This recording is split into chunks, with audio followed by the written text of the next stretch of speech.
Hello? Yeah. Hi. Oh, okay. Just no reaction. Just literally no reaction from either. Sorry, I have a kitten trying to hang on my elbow. It's okay. Anyway, welcome back to the Cosmic Library. And MCS, you're in CC in space where all of the stories are stories of worlds far away, stories of tales near and far. And today, we are going to be playtesting, once again, a TTRPG Pantheon builder of my own creation, lovingly titled Let's Be Gods. This is a version Alpha 0.3, where I've added some abilities I've called meddling abilities for all three of the previously established god archetypes. But before we get into who was doing what, I've got cool noises to play in the background. There we go. Now, to begin our game, I would like to call your attention to a beautiful blue planet in a binary star system. Now, a binary star system is really cool because it has 2 stars. And this little blue planet is in the Goldilocks zone, the Goldilocks zone of this binary star system, having an unusually long orbit as it goes ovular around these 2 stars that are themselves orbiting each other. But those who live on this tiny blue planet probably wouldn't give the twin suns much mind, as this planet is entirely covered in water. Covering the entire expanse of this planet is beautiful blue water. The entire planet, an enormous ocean. The biomes that would normally be created by rocky forms on either end of the equator, and various access to, the amount of sun, completely evened out in terms of temperature, except for in extreme cases, and in, access to light, because this planet spins on its axis as it goes around the binary star system. So we just have a beautiful little fish tank of a planet.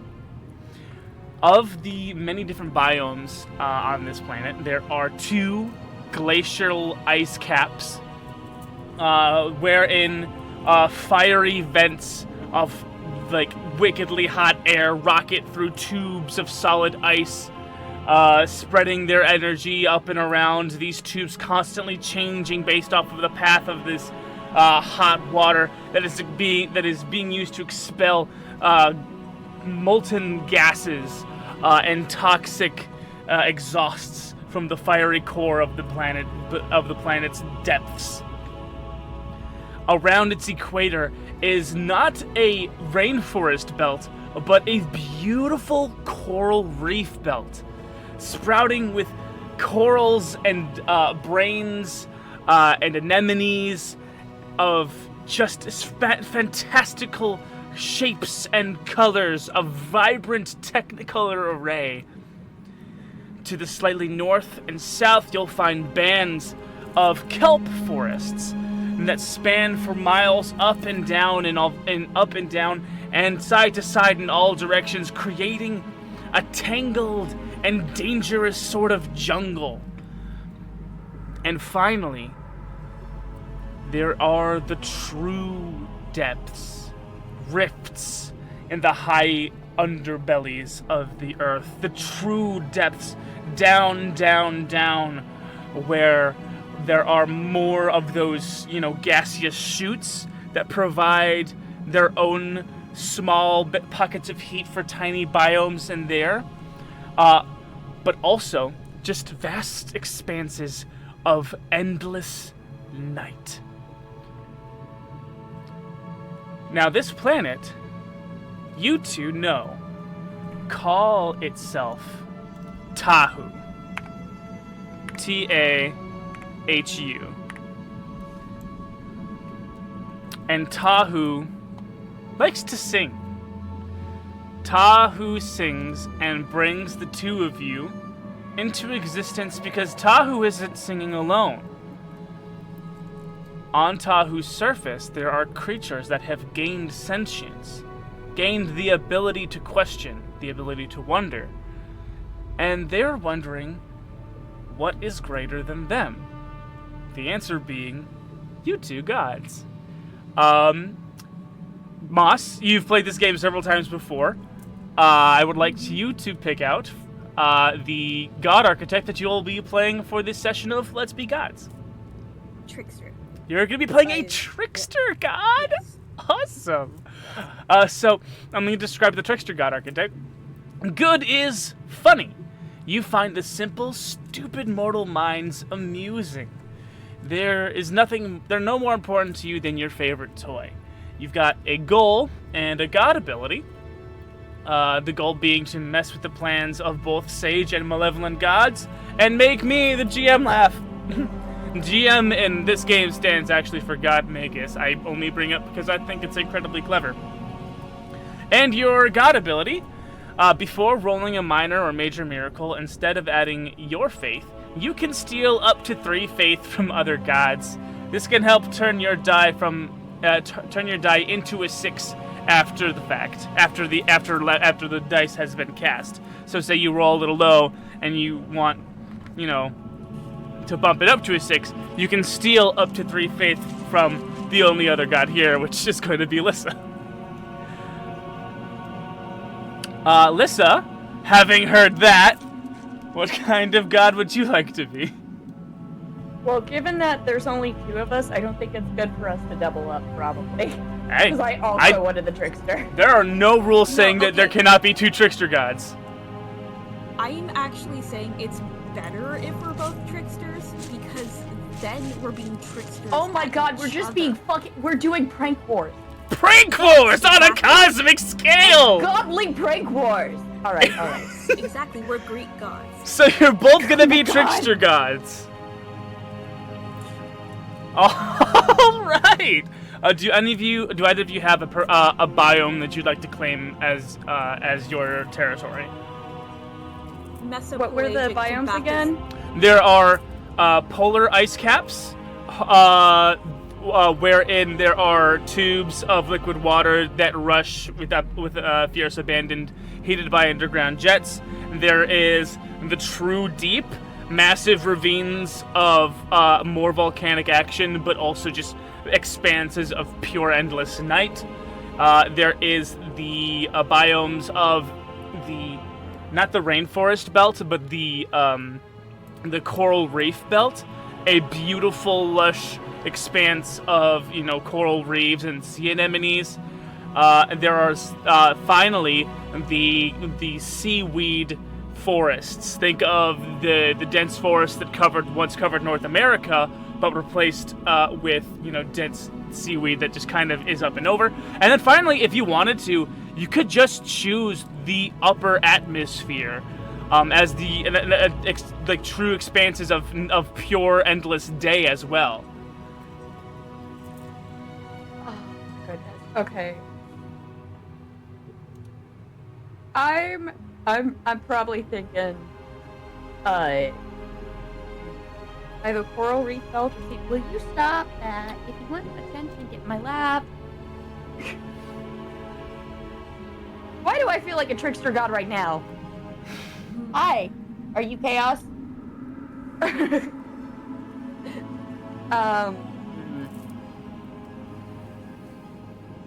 Coral reef belt. You want to take the coral reef belt.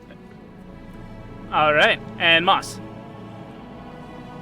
So I had a specific zone of the ocean in mind. Okay.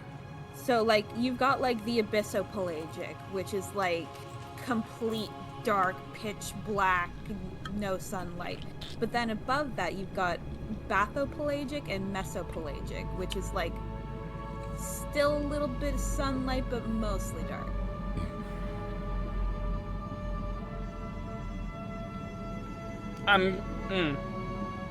So that's you want the space that is like, just The Yeah, in like- between. Yes, exactly. you want It's like, this world's equivalent of basically sky. yeah, it's like the horizon inside of the ocean. Okay, yeah, sure, sky, the water sky, in a sense. Okay. Cool. And you guys now get to a la Spore create a sentient race based off of pop culture, based off of actual marine biology. Just kind of go a little freaking crazy with it.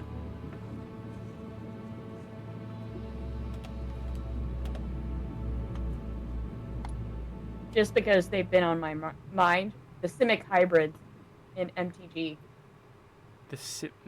I'm unfamiliar. Hold on. Are those crab people? No. They're not crab people. They are. So the Simic hybrids are the think Frankenstein's monster biology eugenics. Simic Hybrid 5e images. Oh, okay. Those are from Return to Ravnica and Magic the Gathering. So they're They are a sort of marine humanoid that takes on the characteristics of marine life. Yeah. Okay. All right. So, what would you like to name this race? Because I'm not gonna say Simic Hybrid 5 times a day. Well, Five times, yeah. no. Yeah. Let's think. Gosh, you think out loud too. Oh, okay. I think I actually have my concept already. I want, like, cephalopod, eldritch horror creatures. You want to race the Cthulhu men? Yes. Davy Joneses? Yeah, more cephalopod than man, but yeah. Cephalopodoids. Love it. I want to call them leviathans. The Leviathan race, okay. Yes. I am taking a lot of inspiration from Subnautica. Very nice. I think I'm gonna call mine hybrids. The Hybrix. Okay.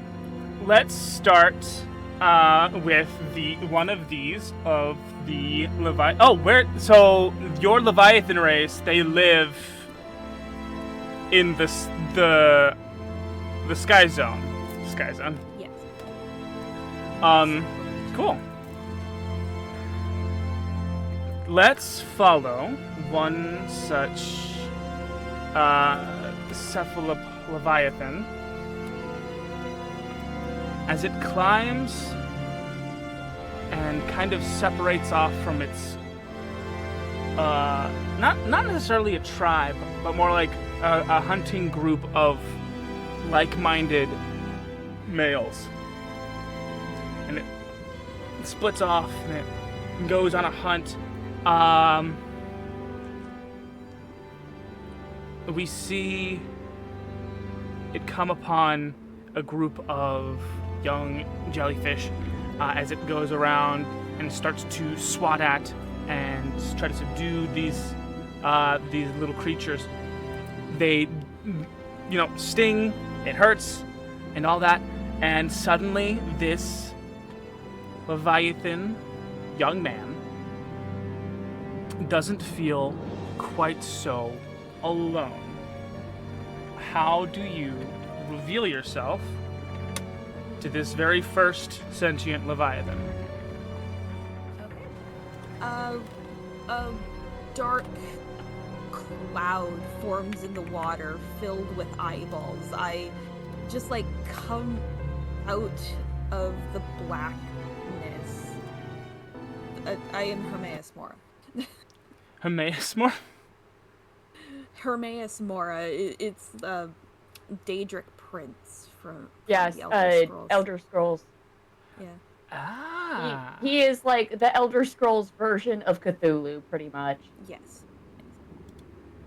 I just think the way that he appears is so cool. just this massive eyeballs in a void of blackness.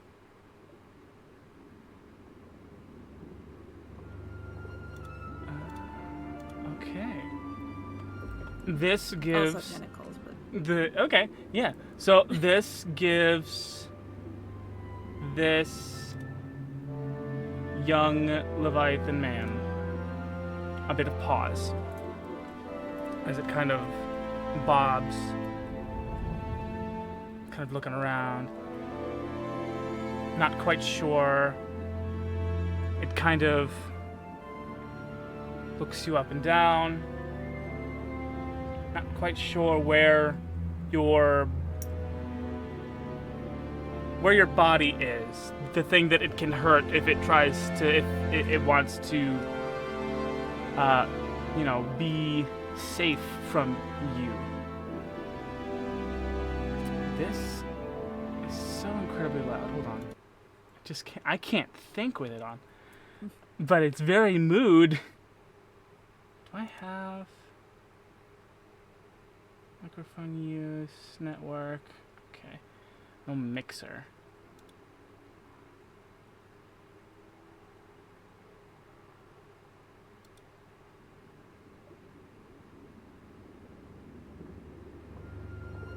I apologize in advance if my neighbor is too loud.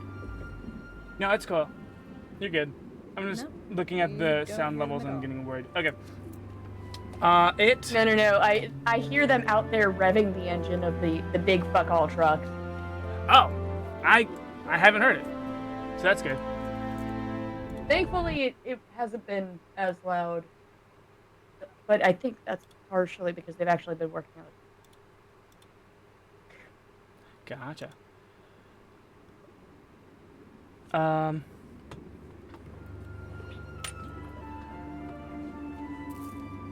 So this young Leviathan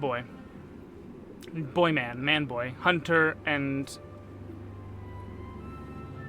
it starts to sign at you, kind of, with its tentacles. Kind of very defensive, kind of questioning movements. There's not like a complete language just yet.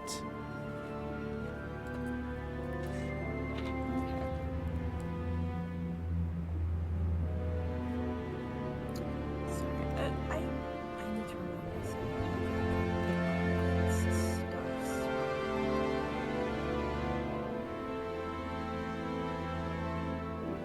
So basically, I speak to him telepathically. Wild. I've been trying to find a name. It has not been going well. Lovecraftian names are mostly horrible. Oh, they are awful. Yes. Okay, it's been in my head. It's just some random word, but that a creator said. I say that my name is Gorbaloth. That's Gorbaloth. That is what is stuck in my head right now. I like it. It sounds like the name that that would come up in a race of like cephalopods. This is a random name that a YouTuber gave to some Minecraft cryptid thing.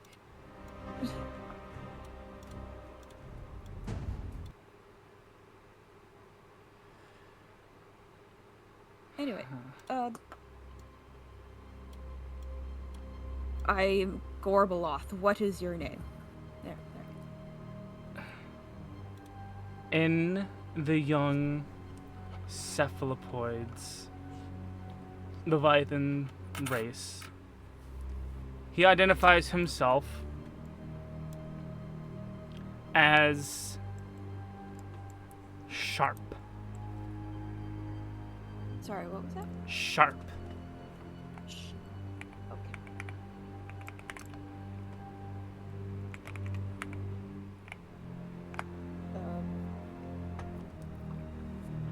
The two things that mainly are at the surface of its mind, easy to read, is its name. It identifies as the feeling of something sharp piercing the flesh of another thing. and it also is feeling hunger. Okay, then I And also a little fear grant because him- this incomprehensible thing just looked into its mind. I grant him fish. How? I don't know. I just like out from the void of blackness there's a school of fish that swim by. Cool. Yeah. So, Prophet Sharp, the first of the Church of Gorbaloth, feeds and is happy. Gorbaloth, what is your first domain that you can claim for free?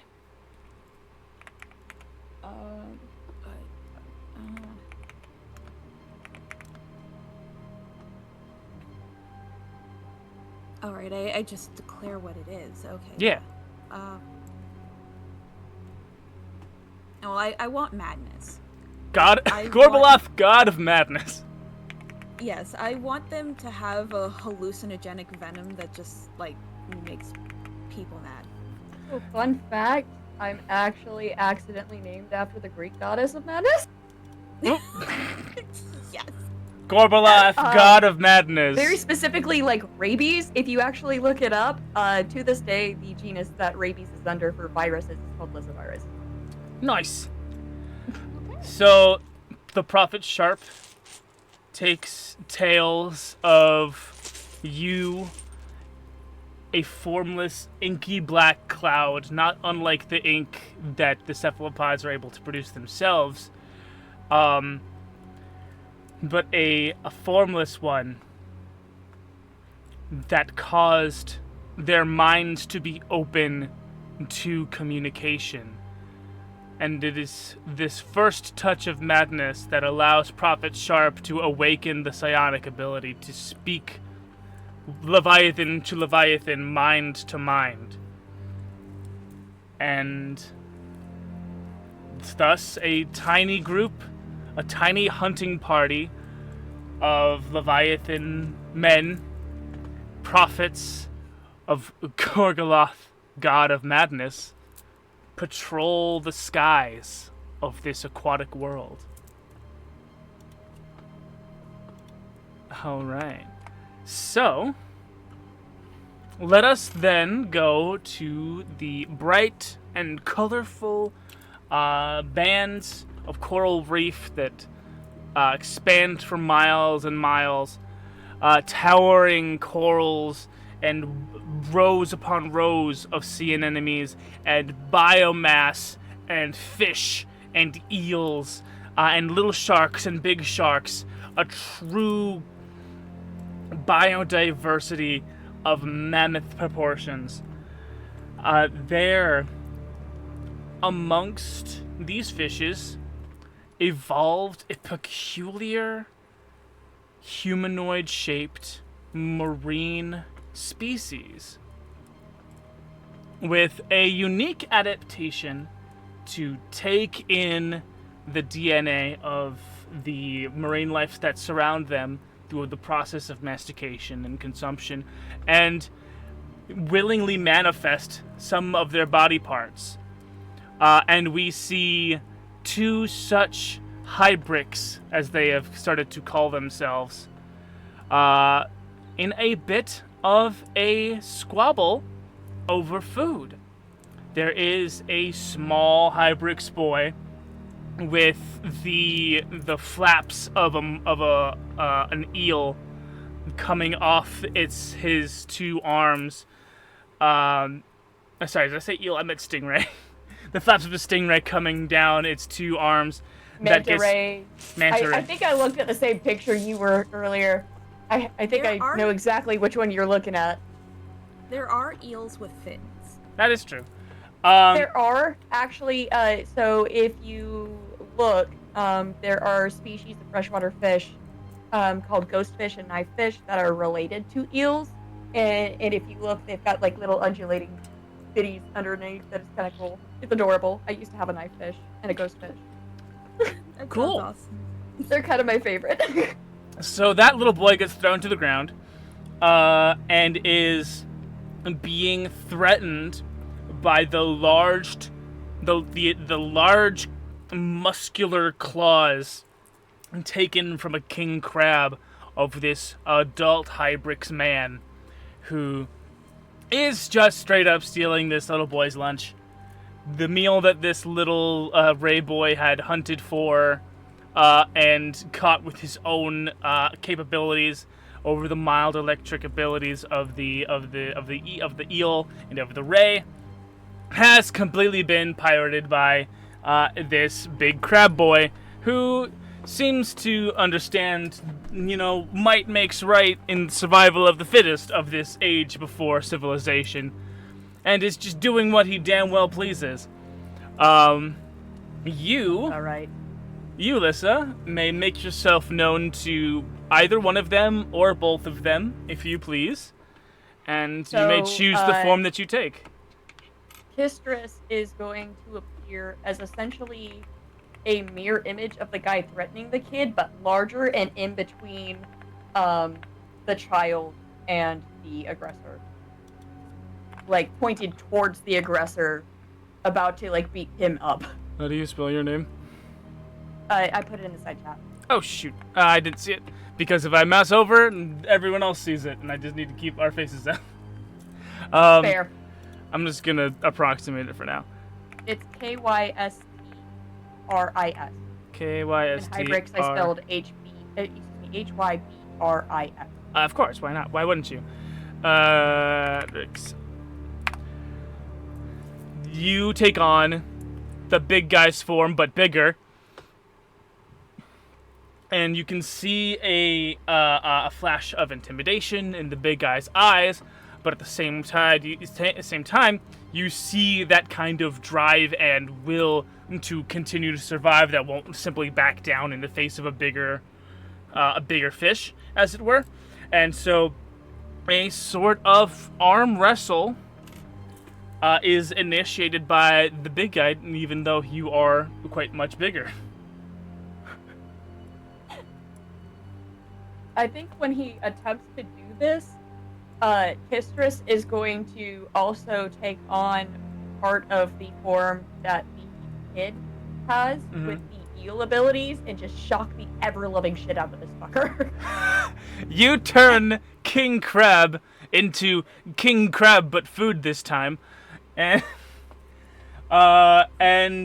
the little... I'm making crab legs, baby! Let's go! This kid gonna eat high class! This little eel boy watches in abject horror as a quite literal bigger fish comes to take out the big fish that was beating on him, and now he's not sure what's going on or if he's next. Oh god!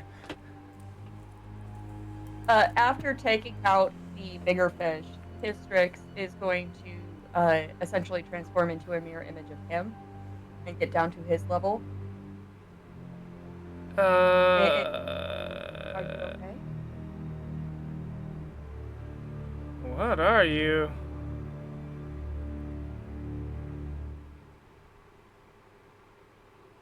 A friend. What is a friend?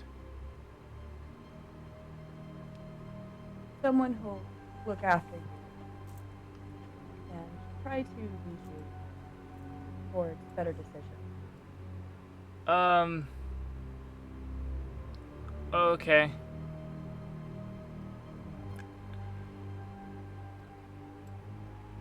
Would you stop that? We kind of see, like, an errant, like, loose piece of the crab guy, like, float past this kid in the water, and he's just kind of maintaining eye contact and then just kind of going...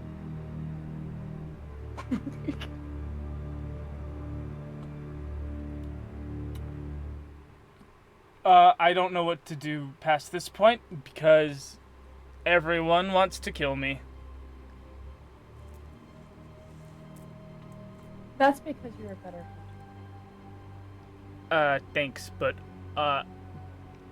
don't you want to kill me? Why would I want to tell you? I don't... Clearly, I can feed myself. That is a fantastic point. Are you gonna eat that? Would you like it? And she grabs a piece of it and offers it to the kid. Cool. All right, new friend. All right, my name's Barnacle. History.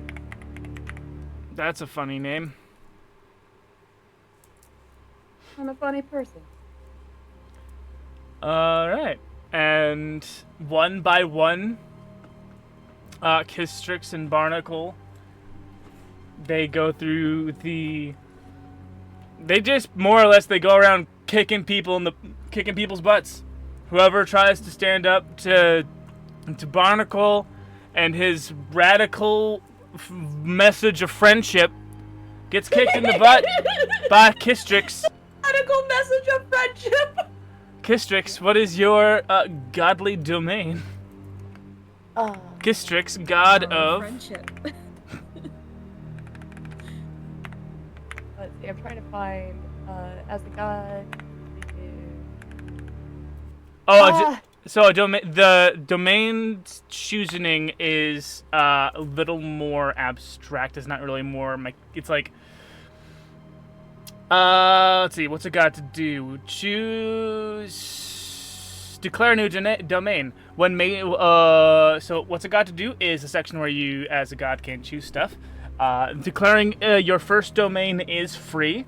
And when rolling a major or minor miracle, if you roll all d6s, you can add a new domain to your godhood. Domains can be as solid as stone or as nebulous as thought. And when you do other actions based on the domains that you have chosen, that may give you advantage, disadvantage, etc., etc. I think friendship is a good one. God of friendship! God of friendship! Doesn't mean I'm not gonna prank your ass. God of friendship! Well, that's what friends do, isn't it? Exactly. We just taught this little boy that friends beat up each other's enemies. Trickster god. Trickster god of friendship, not friendship, friendship. Trickster.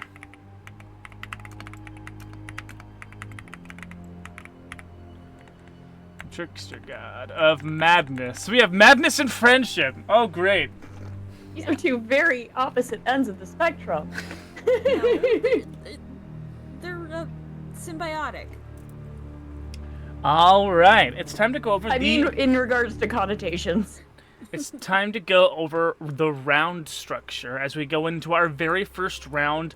And this is the age of first settling into family groups, the age of first establishing small and tight-knit, primarily nomadic communities, or however you think your god would lead your new people into forming a more organized group. So, round structure. At the top of each round, you each gain 10 faith. Faith are points that are spent for actions and other things. I will instruct you to spend faith when you do things, primarily in the section of what's a god to do. Faith can also be stolen by both of you, because you both chose trickster gods to help you succeed on rolls. To spend faith, you ordain commandments, declare new domains, perform miracles. And I get to roll on my special DM table over here to give us a sort of ticking clock. I love me a ticking clock. I'm gonna roll on dragon turtle legs here. Oh, boo! We had that one last time. Gonna roll again. Nope. Not doing 4. As fun and political as it would be. All right. I'm gonna keep that in mind.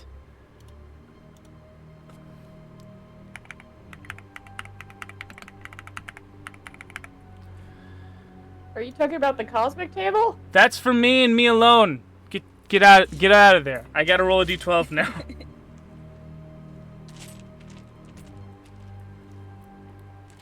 That's for special God Magus' eyes only.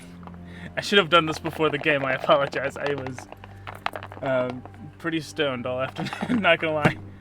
All right. Oh no, that's really short. Okay. I mean, all right, that's fine. Don't worry about it. That's cool. That's actually crazy. I'm not gonna lie. All right, so first round.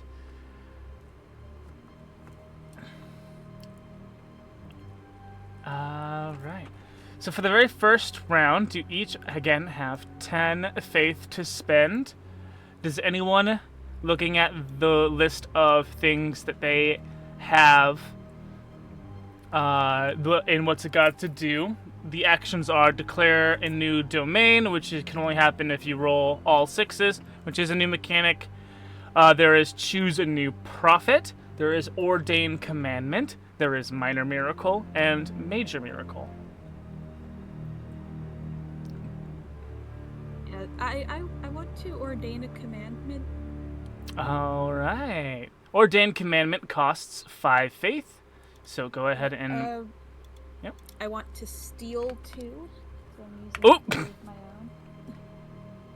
So, okay. I expect we're going to constantly be stealing. So, yeah, Lissa, she just stole 2 of your faith, so you're down to 8 faith. As she spends 3 of her own and steals 2 of yours to perform the ordination of a commandment. You create a way of life, a celebration, or a ritual, you know, the fun kinds of godhood. At the start of each round, roll 1d4 based on the number of commandments. Then add that to your faith pool at the beginning of each round. So what kind of commandment would you like to give to the Leviathan race? Subjugate the weak. There was a very poignant pause in the music when you said that, and so I'm so glad that you said it the way that you did. First commandment. Subjugate the weak. Now, I want to specify, this isn't go out and kill everybody. Mm-hmm. This is go out and make slaves of everyone. No, this is show everyone that you're stronger with tests of strength. All right. We see the Prophet Sharp and his council of not quite followers, but not quite friends either. More like amused spectators. This guy Sharp has been talking a lot of shit, especially about his murky friend with many eyes and alleged tentacles. And so, they watch as Sharp goes head to head with a massive 2-headed shark. And in what way does the Prophet Gorgoroth help the Prophet Sharp? You can pronounce it however you want. Gorgoroth.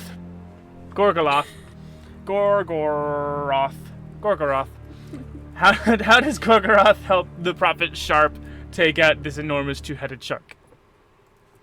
The venom. The venom?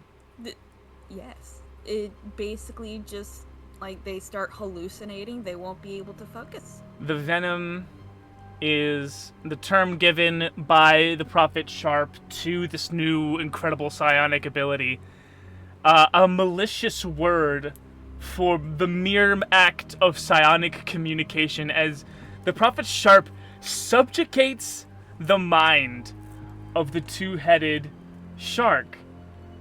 And as it approaches with fierce and fishy determination and hunger of its very own to sate, it falls upon a hallucinogenic image of a great mammoth kraken with many eyes shrouded in black ink, and falls still and quiet and begins to whimper. As it lowers itself in elevation, a sign of respect among creatures here in this expanse where there is no solid ground. To place yourself physically below another creature is to welcome an attack from above. And so this great two-headed shark does that for the Prophet Sharp.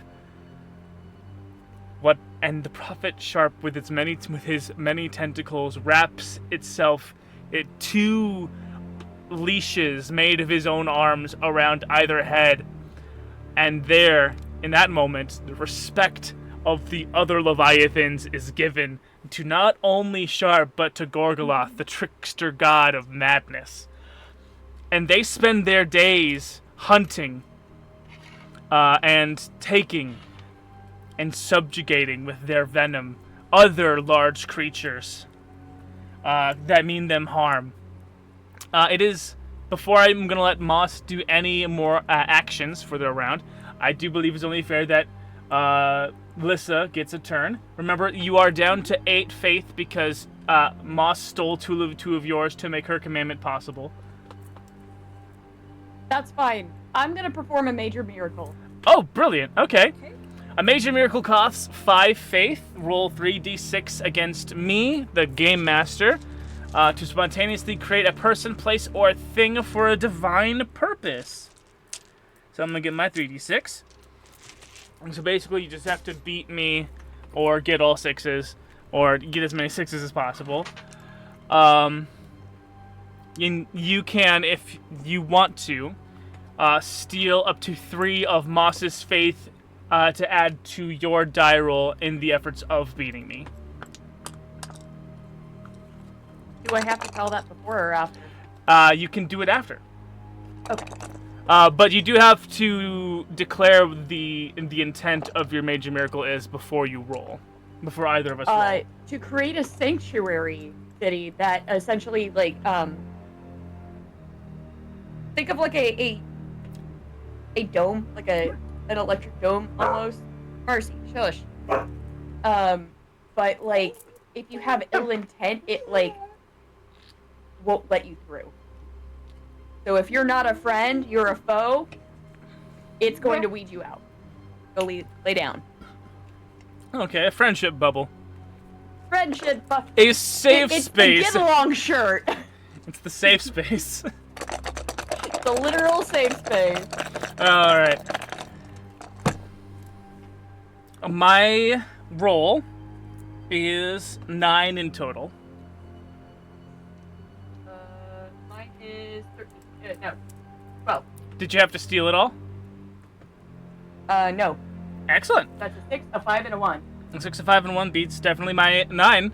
And so it comes to pass that Barnacle and the Barnacle and the Trickster God of Friendship, Kistrix, create the safe space. It's the safe reef. It's the biome safe reef from Subnautica. Is it? Yes. It doesn't not have a played barrier, Subnautica. but yeah, no, like the area that you start basically has no large predators in it, and it's called the safe reef. Brilliant. Fair. Yeah. So it's been a while, all right? And you and Barnacle have been anime protagonisting your way through the land, kicking every biggest, baddest guy you've seen in the teeth, until one day, Kistrix, if you would like to take narrative control, how is it that the barrier, this electric zone of concentrated friendship comes to be? So essentially, the group of hybrids have slowly but surely been creating these familial units, which also, because like family is love and friendship all kind of like together. Eventually, there's enough people in this community that it just kind of manifests on its own. Okay. Like a group of magnets forming together to create one magnetic field. All of these fields of friendship and quite literal bioelectricity come together to create this zone of do not fuck with us. We are in this together. We're all in this together. I fucking love this. This is so good. So that costs you 5 of your faith. Yes. You have 2 faith left. 3 faith left, sorry. 3. 3 faith left. Moss, you only spent 2 of your own faith. Your last action. You have 8 faith left. Do you want to do anything else this round?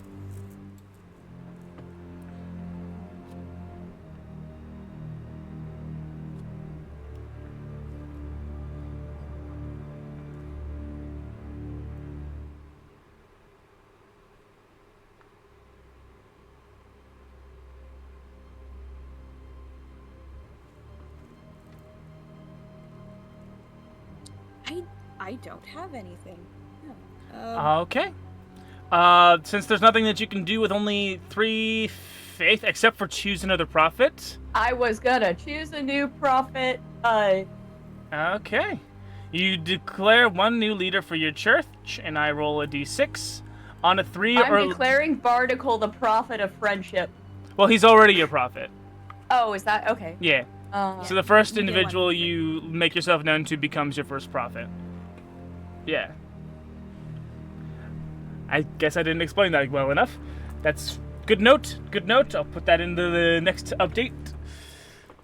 Your first prophet and first domain is free. And our faith doesn't carry over, right? Faith spoils at the end of the round, yes.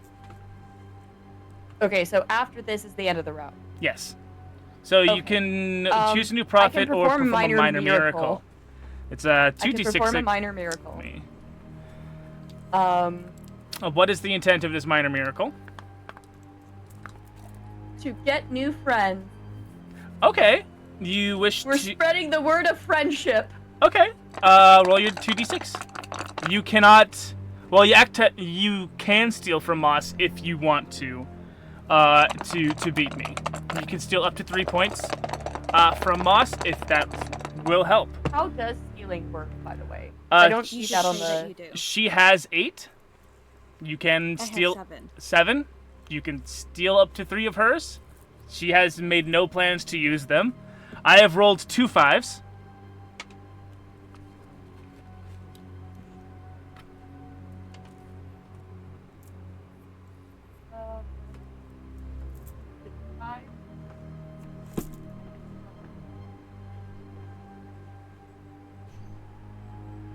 I must steal 2.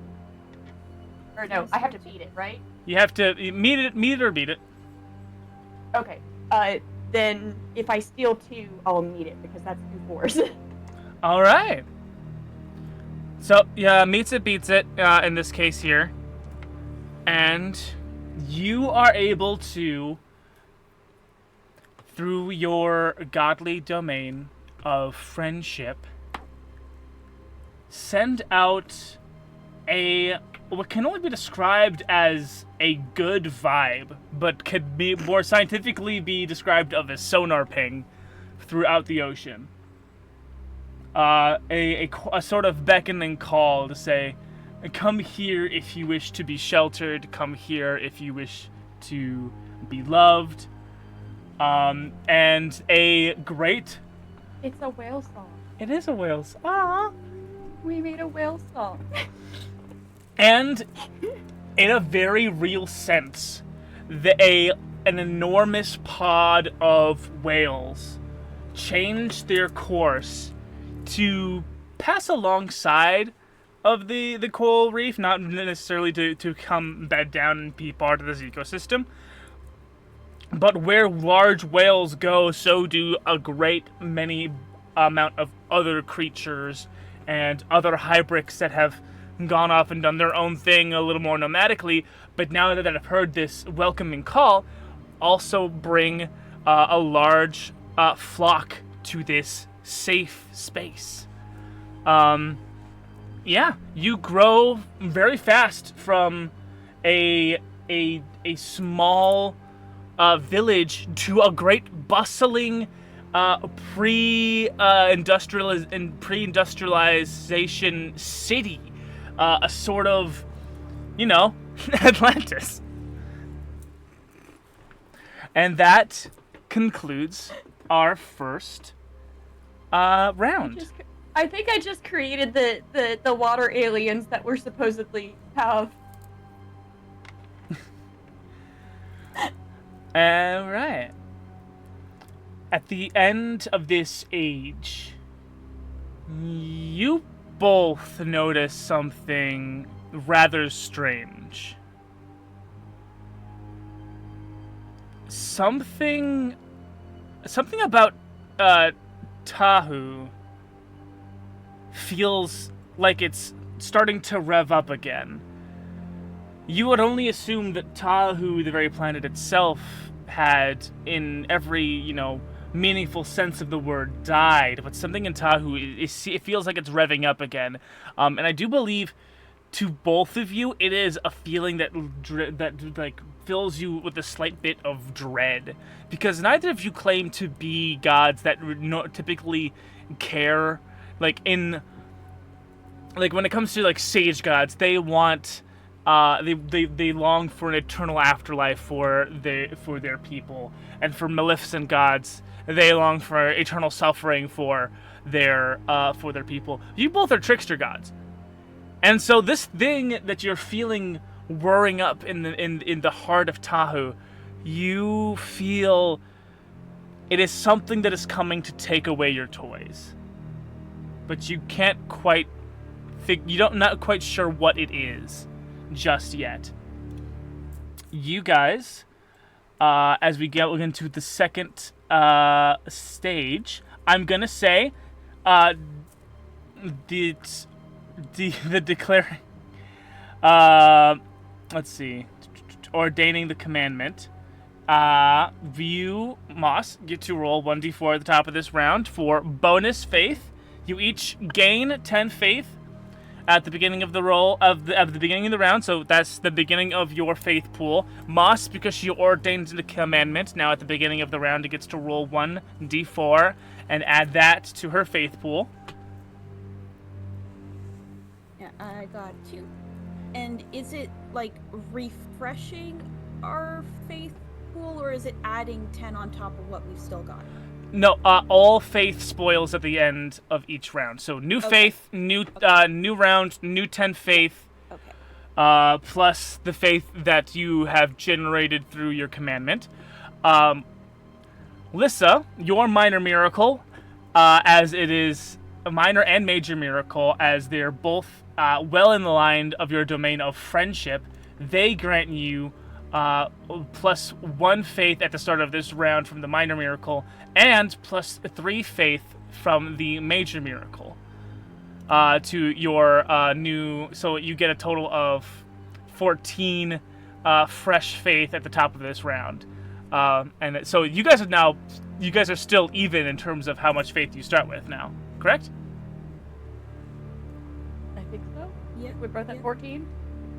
I only rolled a 2, so I have 12. 12. Okay. Yeah. All okay, right. then we're not. You lead by just a little bit in terms of faith. Friendship wins the day. Just you can do slightly more actions per round as we go back and forth. And we have a nomadic civilization of hunter-gatherer enslavers, kind of, with the Leviathan race. We see a generation of Leviathans use their venom, their psionic ability, to take mental command of the more primal animals of this ecosystem.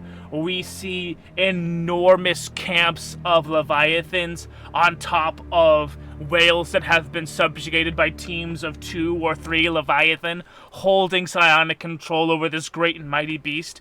We see Leviathan warriors that bond themselves with these great predators of the sea, giant squids, sharks of both hammerhead and tiger variety, strange strange, extremely long eels with extremely charged, dangerous levels of electric control.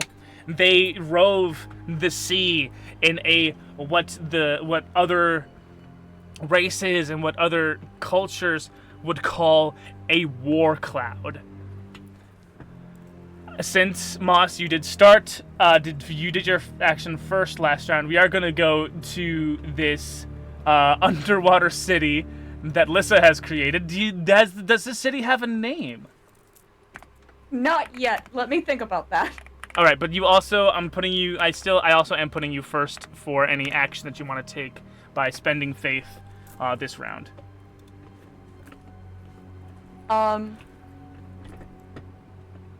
I think I'm gonna ordain a commandment. All right, that costs 5 faith. And what would you like to do? To live in harmony with the local ecosystem as best as possible. Commandment 1, live in harmony. So basically what we have here is 2 very different people playing 2 very different sim games in this biome.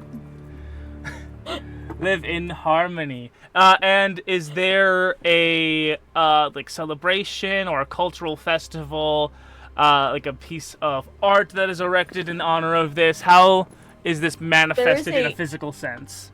There's a festival, essentially. Ooh, love a festival. Because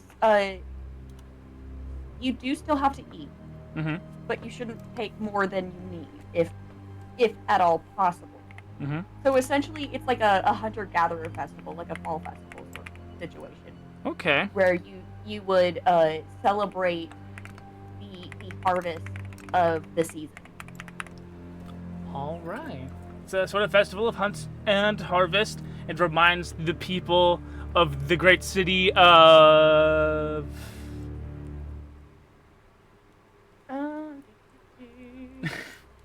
to remind them to hunt, but not hunt to extinction. To gather, but not to gather from to depletion. Take only what you need, and leave only footprints. Or not footprints. City of Semelk. Semelk. Semelk. Awesome.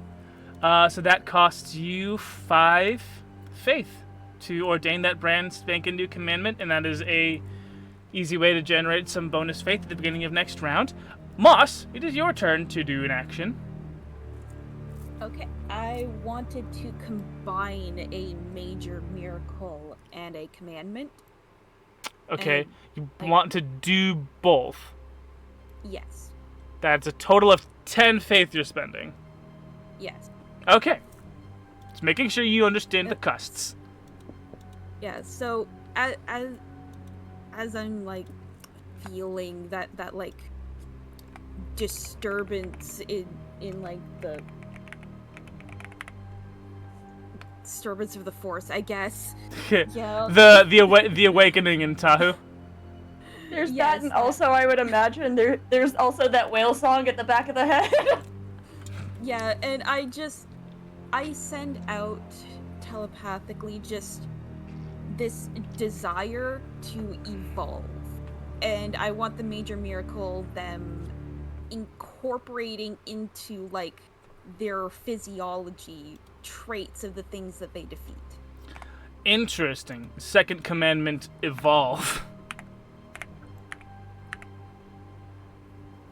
So they're becoming my hybrid. They're becoming a new kind of hybrid. The metamorphosis for this... Damn, okay, yeah, so you commanded them to evolve, but as the form of a major miracle, gave them the ability to. And I'm gonna say it's less of it's less of an evolution through consumption, but more of an evolution through assimilation and overrising. So the more that these Leviathan bond with these war beasts that they've tamed with their venom, the more that they fuse into one creature, almost like more like a symbiote or a parasite, Ooh. and Definitely less like Kevin Levin from Ben Tennyson. I like symbiosis. Yeah. Symbiosis. We see the great Prophet Sharp, his original face now stretched and elongated along the space where the heads of the two sharks meet. It's now a third face, now symbolizing true symbiosis, and just combination, as he's the first one to perform this ritual and become one with the two-headed shark. The seat of his power has become one with his form. He has become a tentacled, swimming, feasting, hunting beast of madness. The true prophet of Gorgoroth, trickster god. You got it right the first time, honestly. Gorgoroth, the trickster god of madness. And that will have serious social implications on the rest of the war cloud. But you straight up just spent 10 points in one go. Yes. Fabulous, love that. Which means it's now Lissa's turn to make an action if you would like to do so. I would like to ordain another commandment. Ooh, spending another 5. Commandment number 2 coming in hot. Did you want to steal any? I only have 2 left. Yeah, let's steal. Why use my own when I can just steal the 2? Yes. Okay. Commandment 2. This is actually great because they expire. If you steal my last 2, then that's 2 more that get used. It They're also all- means you can't do a minor miracle at the end. That's true. No, I only had 2 minor. It's Minor cost miracles 2. 3, isn't it? Nope. Is it? Minor Miracles 2. It's 2. Oh, okay. I wasn't going to anyway. That's fine. But the Second commandment is going to be,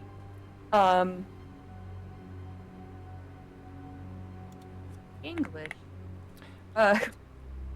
You give them the language of English. Yes. No, it's going to be,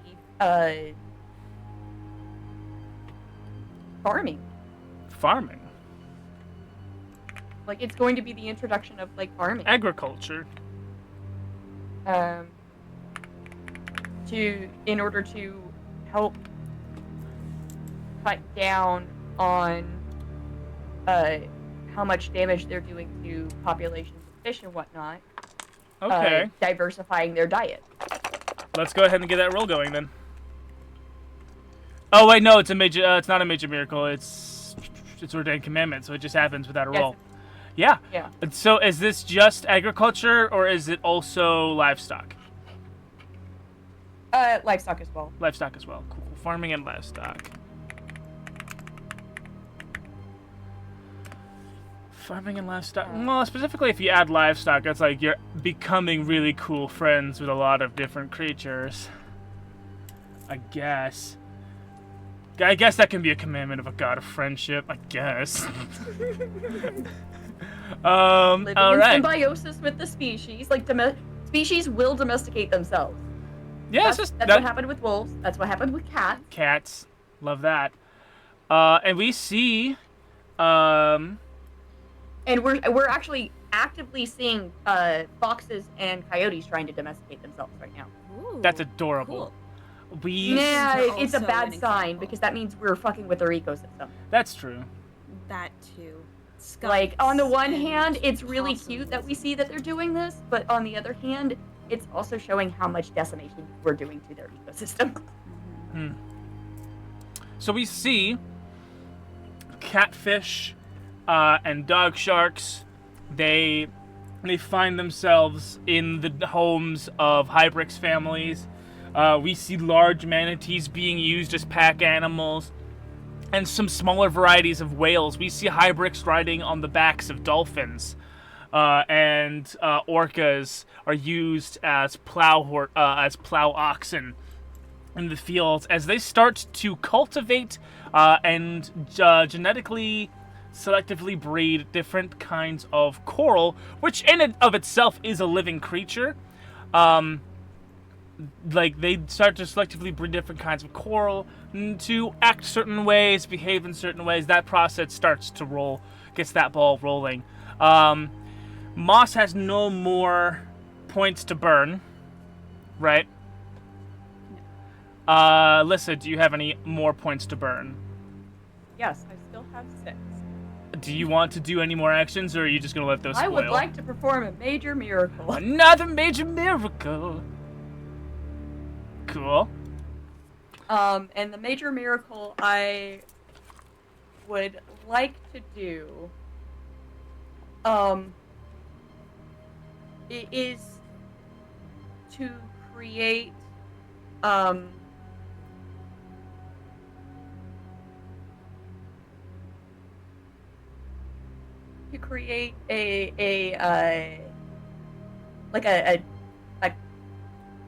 kelp variety or something like that, like a food variety, that is more nutritional in nature.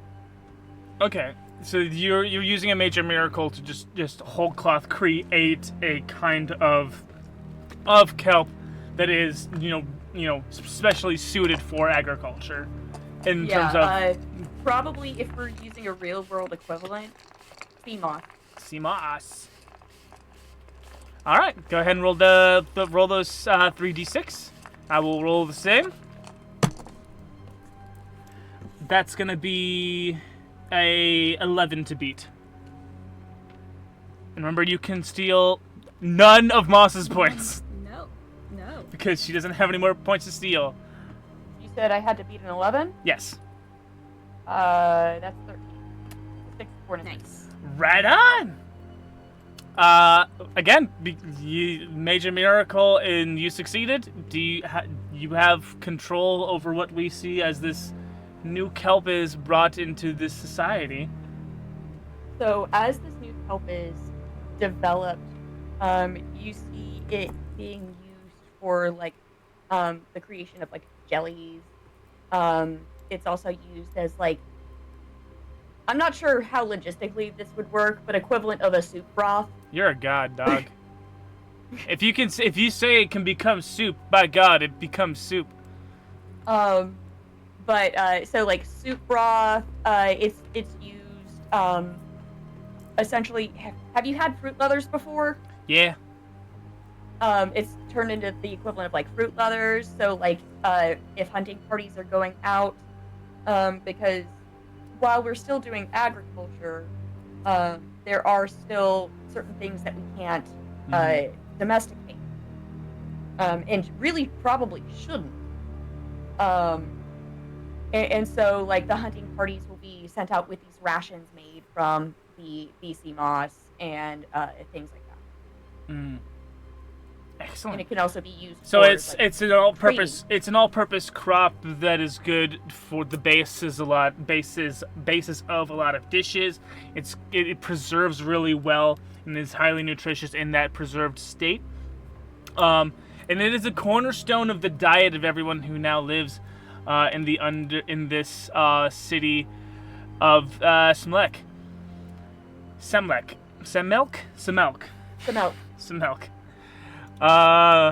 Cool. Good. Kelp food. Miracle. Cool. That leaves you with, I believe, 1 point? Or did you have to spend one? Sea moss is technically an algae. My bad. But, same idea. Moss food. You are a god. You can make moss that grows underwater. It can be a lot of stuff. It's this. We're playing as gods here. Well, sea moss is actually a thing. Moss food miracle. That's actually cool to know. Food. It was a staple for a lot of Irish families that lived on the coastline. Oh. Oh, okay. It is still to this day. It's Nice. part of what got a lot of Irish folks through the potato famine, which wasn't actually a potato famine. We don't have time to get into that. Do you have any? Did you have to spend any points to make that work, or are you? Nope. Cool. So that was you had 6, and this cost 5, right? Yep, and I just have 1, so I can't do anything else. That's good. That's fair. That point spoils as we go into this next round. Now, this is the first time that this has really ever happened. When I through playtesting this game. As we begin this next round, I'm gonna let you know that both of you feel Tahu awaken fully and with full consciousness. And unfortunately for the both of you, when Tahu awakened, all of your followers died. Now, what has happened is when I began our game, I rolled on the cosmic table, and I rolled for the stars aligning for a planet-wide ascension. All of your followers have become one with Tahu. They have ascended and have gone on to that perfect blissful afterlife with their differing points of view. But some of their spirits still roam the planet's surface. As, you know, some spirits simply do not have enough of a clear mind to simply pass on. So the race of the Leviathan and the race of the Hybrics simply vanish. The agriculture and the pack animals that they left behind simply roaming a space that has a sort of order to it that they simply cannot understand. But more interestingly, I think the war beasts of the cloud of the Leviathan race now find themselves reawakened to their own control of their own bodies, now with more dangerous appendages. And with any luck at all, you may think they may be able to tap back into the dormant psychic abilities of the Leviathan race that now ascended.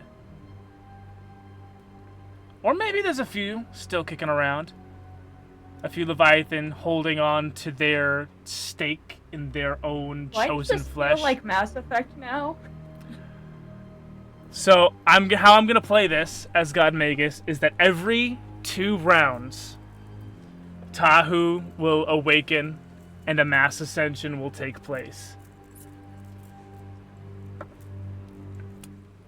Well, at least I have my staple crops. You We're not each going hungry, at least. you each Just to survive. you each have 2 commandments. But because you have no followers, you can only, I'm going to say, redeem 1 faith per commandment. And you still get the 10 faith at the top of the round. Is that why it's 10? Because the 10 commandments? No. No. You still get Stop lying, get the church boy. 10 faith at the beginning of the round. I'm gonna still say the major miracle that you performed still grants you the faith, the +3 faith, both of you that you did, because that is just that reward is a reward for acting within your domain, not a reward for having followers. not like, you know, not like the commandment is. So you can still redeem the faith bonuses from your major and minor miracles from last round. But now, you as wayward gods need to ascend a new race to consciousness and see if you can't get them to slot back into, if you want to. Again, this is a sandbox game. If you want to see if they can't slot back into that niche that you created with your previous civilizations or not, that is up to you, knowing that every 2 years, Tahu will take them back into his core through ascension.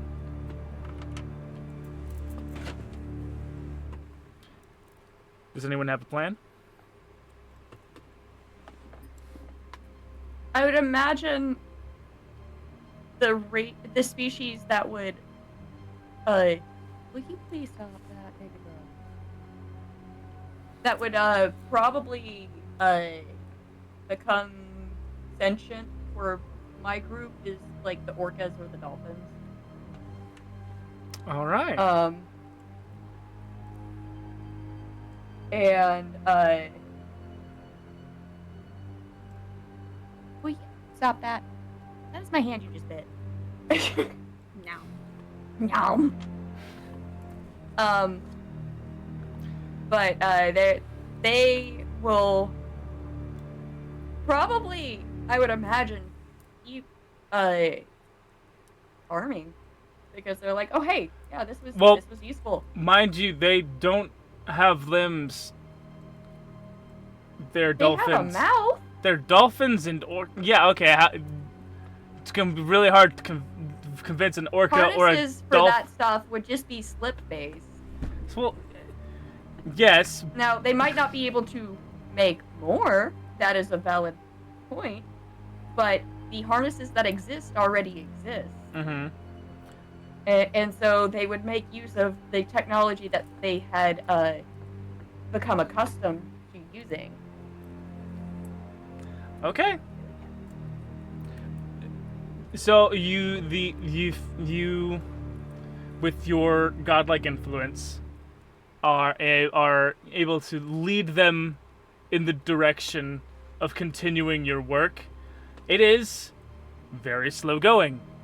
It is very clumsy and kind of disorganized.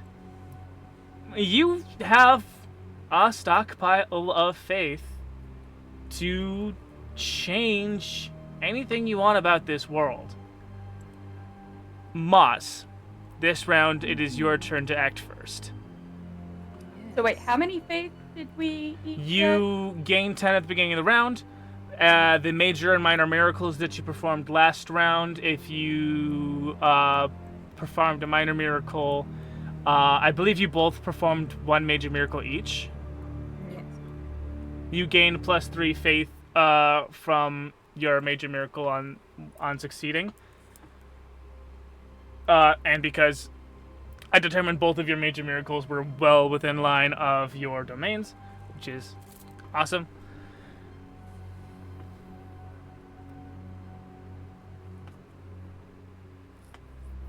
I think if I ever played this in person with people, I would employ a sort of token-based physical exchange of little pieces.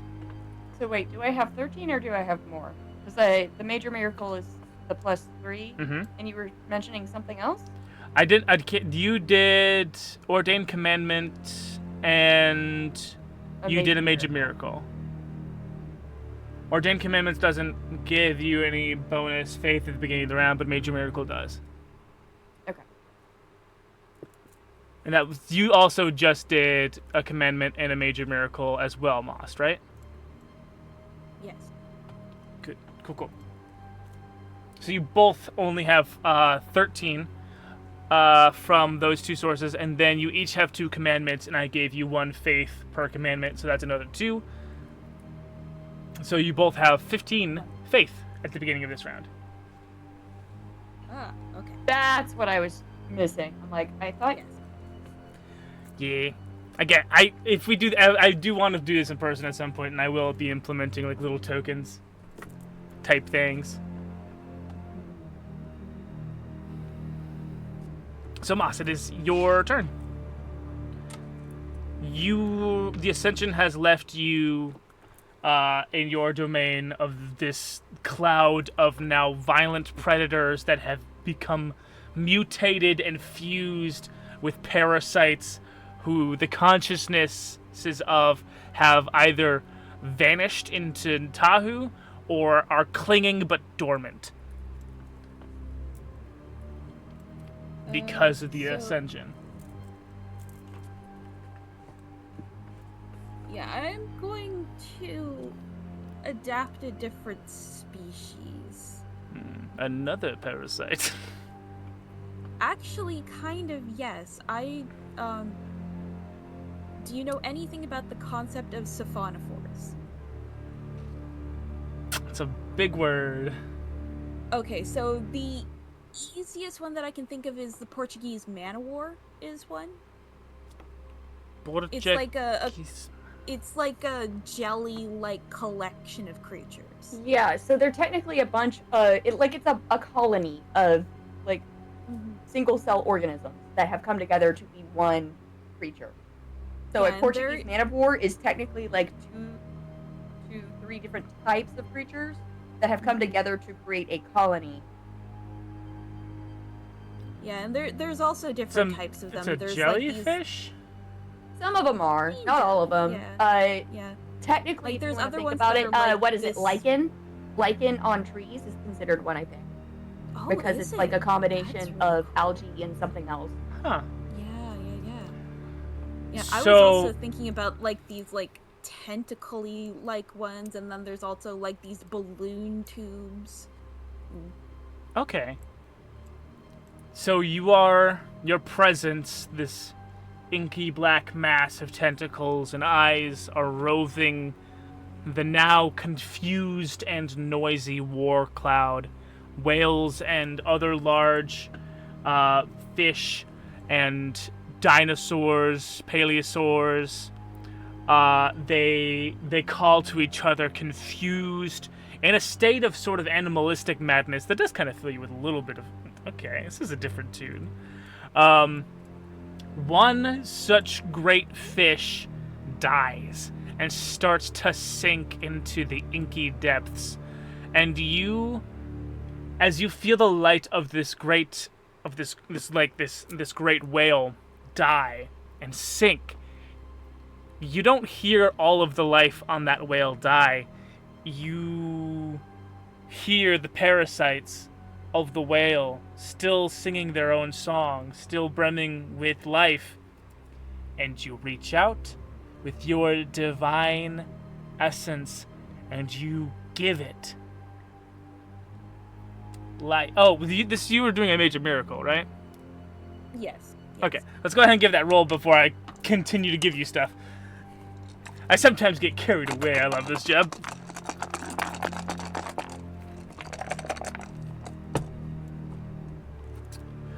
So, you have to beat 6, 10, 13. And you can steal up to 3 of Lissa's points to make it happen. Then I'll steal 2 to beat. Alright. You steal 2 of Lissa's points. And reach out with your god essence and call the man of war to life, bringing it to sentience and giving it a name, as it hasn't evolved sentience on its own. It needs to call not only itself something, but its kind something as well. I'll call it the Tahu War. The Tahu War? Yeah, like the Portuguese man-o-war. It's the Tahu War. Prophet. Oh, but no, okay, so the race is called the Tahu War. Yes. Tahu War race.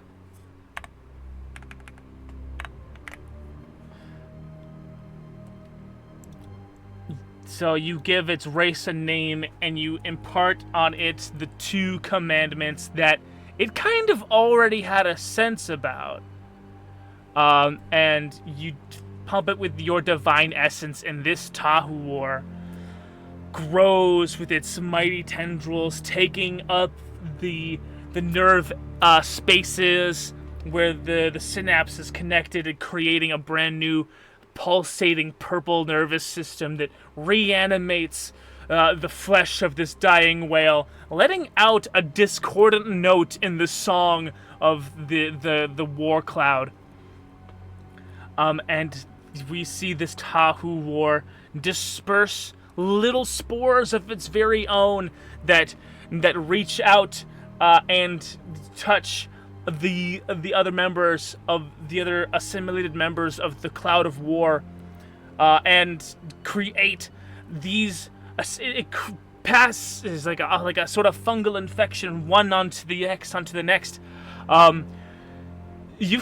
Do you want to give this first Tahu War an individual name, or do you want to be a god of a hive mind? Hive mind. Definitely. I fucking love it. This is so cool. Yes. And I want to give it a new commandment. All right, hold on. Let me just do prophet hive mind here.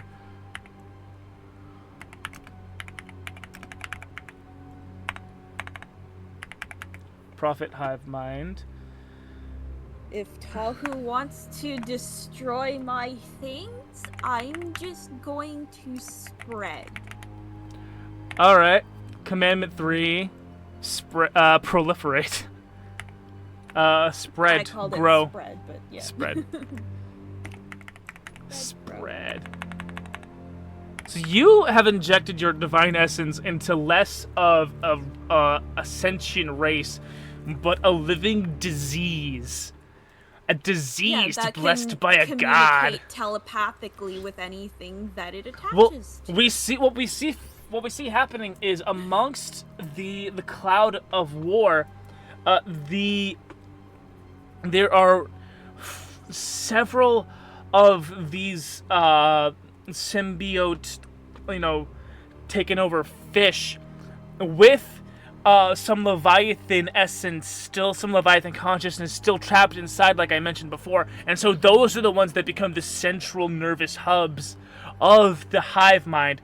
The Tahu War, they talk to each other through chemical signals in close range, but in long range, the casts that are formed by the Tahu War that have Leviathans trapped inside of them, they become beacons that can send signals over farther distances amongst each other, and they are still able to use what is not the word venom has been lost, but they're still able to use that as a weapon to continue to assimilate, in a manner of speaking. So again, this is so cool. It's just so wicked. It's just brilliant. I'm totally freaking out.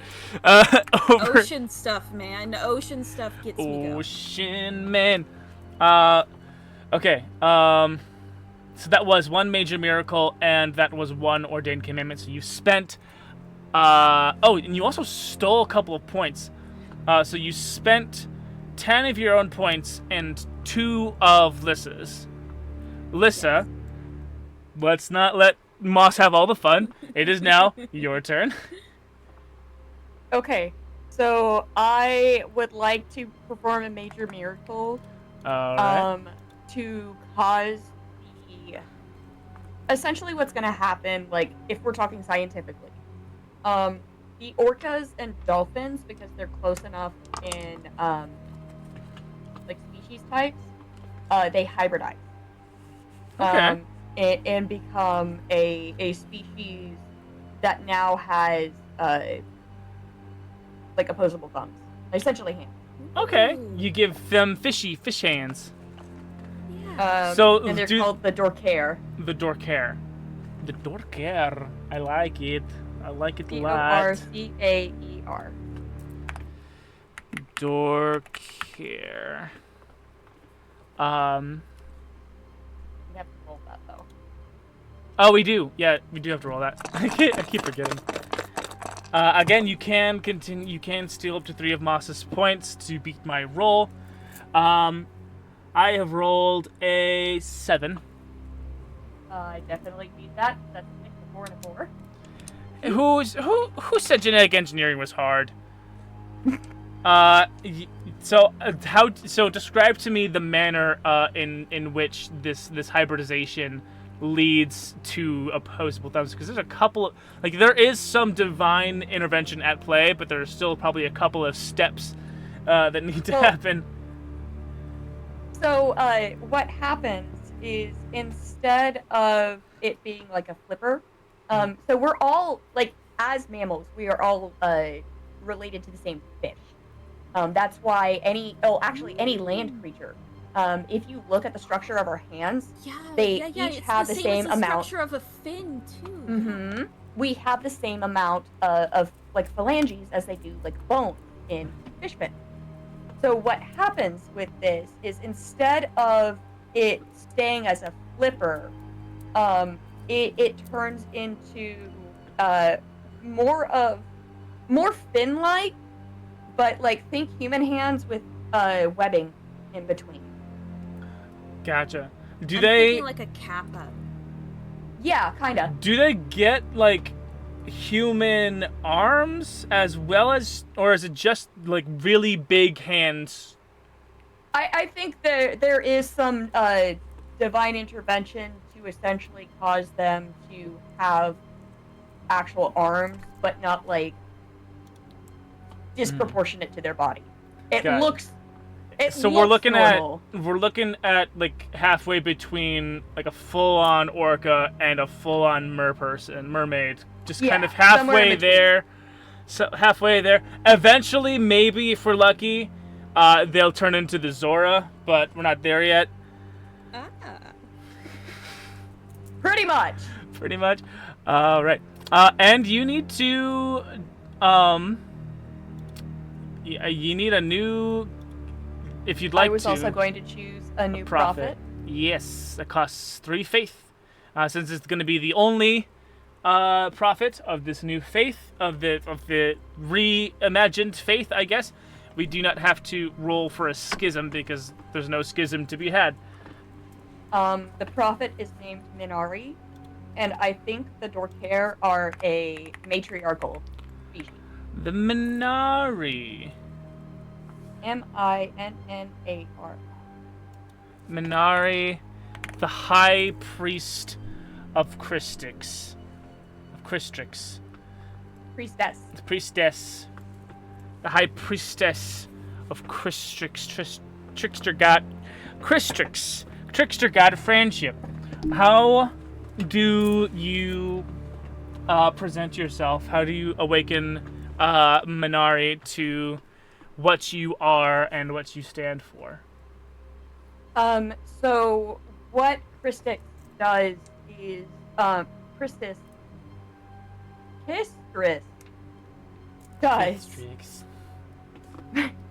is, essentially, she comes forward in the form of what the hybrids look like, and then before Minari's eyes, she slowly forms into a Dorkair. Friend. Like the skin shudders a little bit, and becomes like the black color. White appears on their belly and face, and essentially the little white patch goes like around where a nose is. Friend, you have changed. As have you. What has happened to my friends?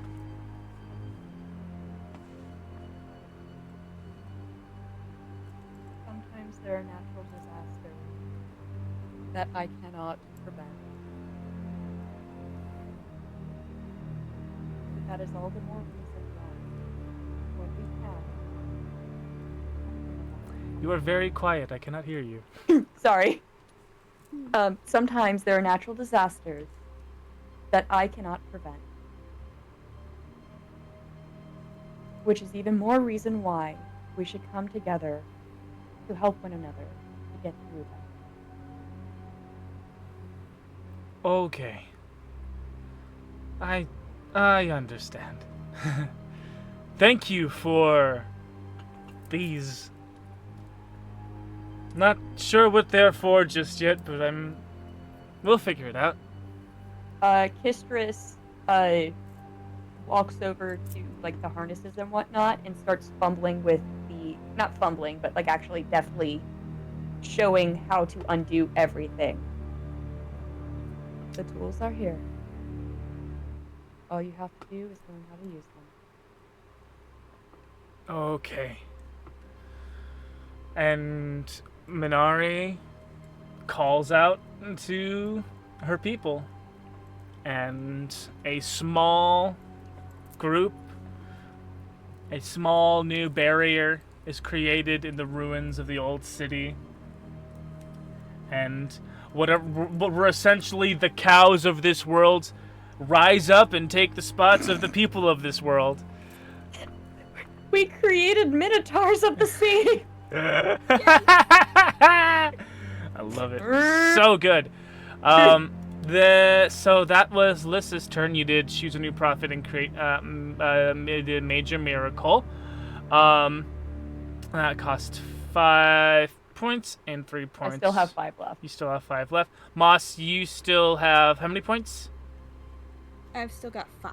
Still got 5 points left. Moss, it is your turn to do something, if you would like to, with your new race of what are essentially zombie mutated killer fish. Yes.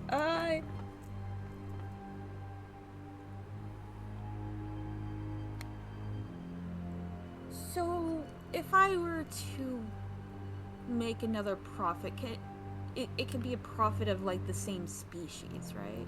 Right. So what you would be essentially doing is ordaining a second hive mind amongst the what you call them, the two of war. So that'd be the original mind that you created by awakening the two of war, and then you would be creating a second consciousness in the two of war, potentially depending on if they got along. Because you're creating a second prophet, we would roll to see if there was a schism that happened, and then we'll get into the schism happening if a schism happens. Yeah, essentially I want it to be like a subspecies. Okay, so we're gonna choose another prophet. Yes. I'm going to roll d6. On a 3 or lower, the new prophet causes a schism within the church. While divided, all actions cost 1 additional faith per division. So if the schism divides your species in half, everything will cost 2 additional faith, one per each division. You can add up to 3 faith, stolen from Lissa, to influence the roll in your favor. Spending 6 faith on a new prophet while there is a schism mends the church and returns faith costs to normal. So if you wanted, in the event that a schism happens, you can mend the schism by, instead of spending 3 faith to choose a new prophet, spending 6 faith to choose a new prophet. That prophet subsuming all the sects into its flock. Notes. Okay. Note: gods cannot ordain commandments or receive faith from commandment rolls without a living prophet. I kind of fudged that rule. I did rule of cool just a little bit when your guys' populations got wiped away, but that's just a note to keep in mind. So, on a 3 or lower, schism happens. If you want to, you can steal up to 3 fate from Lissa to influence this roll in your favor. Lissa has 5 faith. That is a 5. So, you create a beta beta to a war. There is the alpha to a war and the beta to a war. They are two minds that are brothers in arms, in a sense. In the same way that, you know, wolves and ravens get along. The alpha beta war, the alpha to a war and the beta to a war. Hive mind A and B. I'm gonna put that in my notes. They hunt together. Being a god of madness, it is interesting to see brotherhood spontaneously form from something that you create. You're a god of madness. That is the domain that you've chosen, and it's funny to you that they have made what is essentially a kinship among fungus. It's just symbiosis. It's Last of Us Underwater Edition. I've never played Last of Us, so this is completely... so that costs you 3 faith. No more, no less. If you wanted to... You said you had 5 left, or how much did you say you had? Yeah, so now I've got 2. 2. Did you want to do a minor miracle, or do you want to throw it over to Lisa?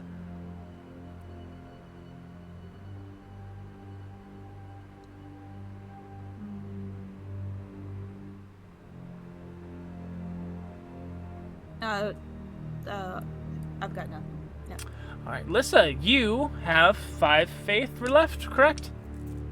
Yes. Do you want to do anything at the end of to end out this round? I would like to ordain a commandment. All right. Third commandment. And the commandment is going to be essentially celebrating life.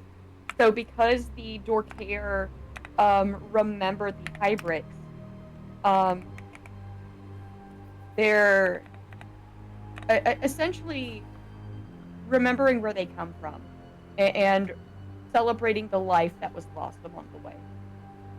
Okay. Celebrate life.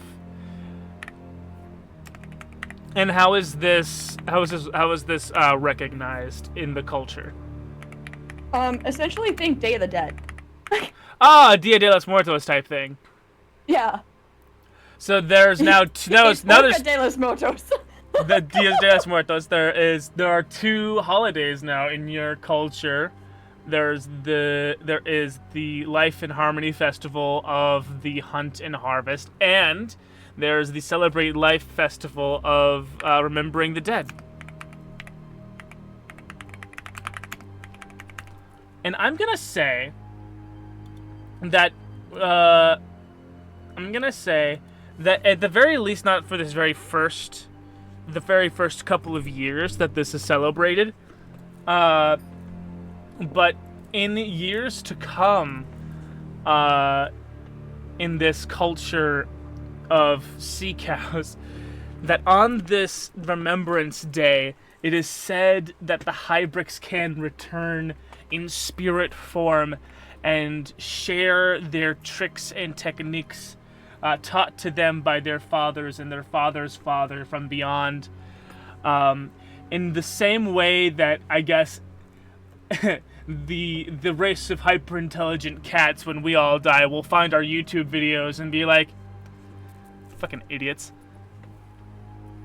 So on the Day of the Dead, on their Day of the Dead, the hybrids do come back and commune with the Dorkar, and it is a wonderful celebration. All right, so that's 3 commandments for you, and that's all 5. The remaining 2 faith that Moss had expire as we go to the top of the next round. You each did a major miracle, correct? Yes. All right. You both were to I did 2. You did 2 major miracles because I created the Dorkair and I had them have the Remembrance Day. That is a. Oh no, that's a commandment. Remembrance Day was a That's commandment. a commandment. My Yes. bad. So.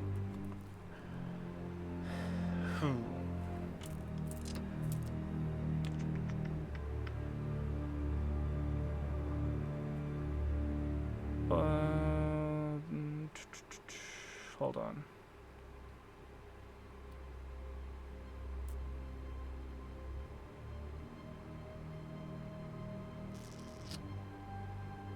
I think we messed up. Hold on. Because you can't ordain a commandment without a living prophet. And you... Wait, did... You did, though, right? We both did. You yes. both did. Okay, Yeah, we both ordained Yeah. prophet. Alright. That's on me. Yeah, you both ordained prophet. Of course you did. So... Moss even had a schism. Moss between had... two. Well, no, she didn't. That roll succeeded. Oh, okay. So That was to yeah, stop a schism from happening. stop a schism from happening. But, okay, there was Yeah. potentially a schism gonna happen. Potentially, excuse me. So you each gain +3 faith from your major miracle. You each get to roll for your commandment bonuses. Alyssa, you get to roll 3d4 because you have 3 commandments. Moss gets to roll 3d4 because she has 3 commandments. And you get your customary 10 faith at the beginning of this upcoming round. You, the both of you, as this next age passes on, you feel Tahu's spirit wind up again. You can feel the cycle starting anew. Tahu has allowed you to put life back into the world, and it is only a matter of time before Tahu takes it back. How much faith do both of you have at the beginning of this round? 20. You have 22. I rolled a 3, a 4, and a... You have 22 faith? Yeah. So like, you get 2. Insane. I rolled 8, and then I get an extra 3. Yep. I got 10. This 10 at the start, then plus the 3, plus the 9 is 22. If I did my math right. Yeah, no. If I did my math right, you did your math right. Cool. We have a bustling. We have a bustling revitalization within the city. Oh, the city of Semelk. I just couldn't find it in my notes. A bustling revitalization as the Dorkar move into houses created by the Hybricks. There are specialized rites that Minari and her cohort do to kind of ask the departed Hybricks for their home, whether or not the Hybricks are still possessing it in a spiritual sense. And a great culture of unity and harmony and respect blossoms and grows. But deep in the pit of Kistrix's being, they know that it cannot last. And the ascension is on its way at the end of this age. And they have garnered so much faith and can do only so much with Subnautica it. Galactica. Well, listen, a lot of the flavor of this instance of this game is because of the planet that I made. This can happen on a planet of any biome. Each game is so wildly different, and I love it I love this game so much. I'm so proud of how this game has turned out. We took themes from Battlestar Galactica just simply because of that particular role. Well, I was making Hirogen from Star Trek. Lisa, it is your turn to act first with your much faith. And again, I just wanted to remind you, bring home that the Ascension is coming, and your Dorkar are next. Yes. So what I'm gonna do is I would like to do a major miracle to essentially, you know how there's the what is it, the seed bank that they have just in case climate change fucks things over. Yes. I'm making one of it's those. in Iceland. Is it physical or magical in nature? Little of both. Little call. It's a great archive. Yes, it's a genetic archive in order to preserve the Dorkar, and also it's going to have the Hybrix's DNA in there if it's still around. There's definitely.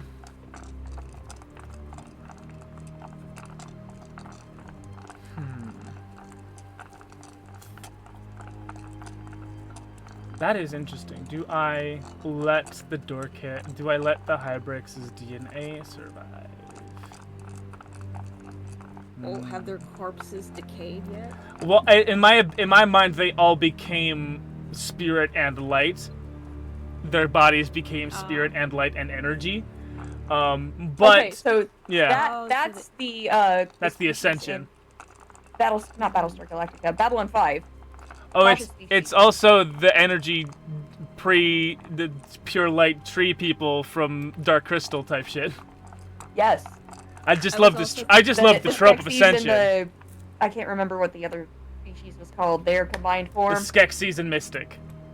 The Skeksis Mystic combination form. But so what Ascension does is that it transforms, the race into energy and light and just destroys their physical form and allows them to become pure energy and become one with Tahu once again. So I'm gonna say the Hybrix there's no Hybrix DNA per se to hold on to, but their culture is still here. Okay, then let's roll. This is gonna work as an archive of genetics and culture and faith. Yeah, and faith to preserve the species, and even if this particular generation of Dorkar does not survive this ascension,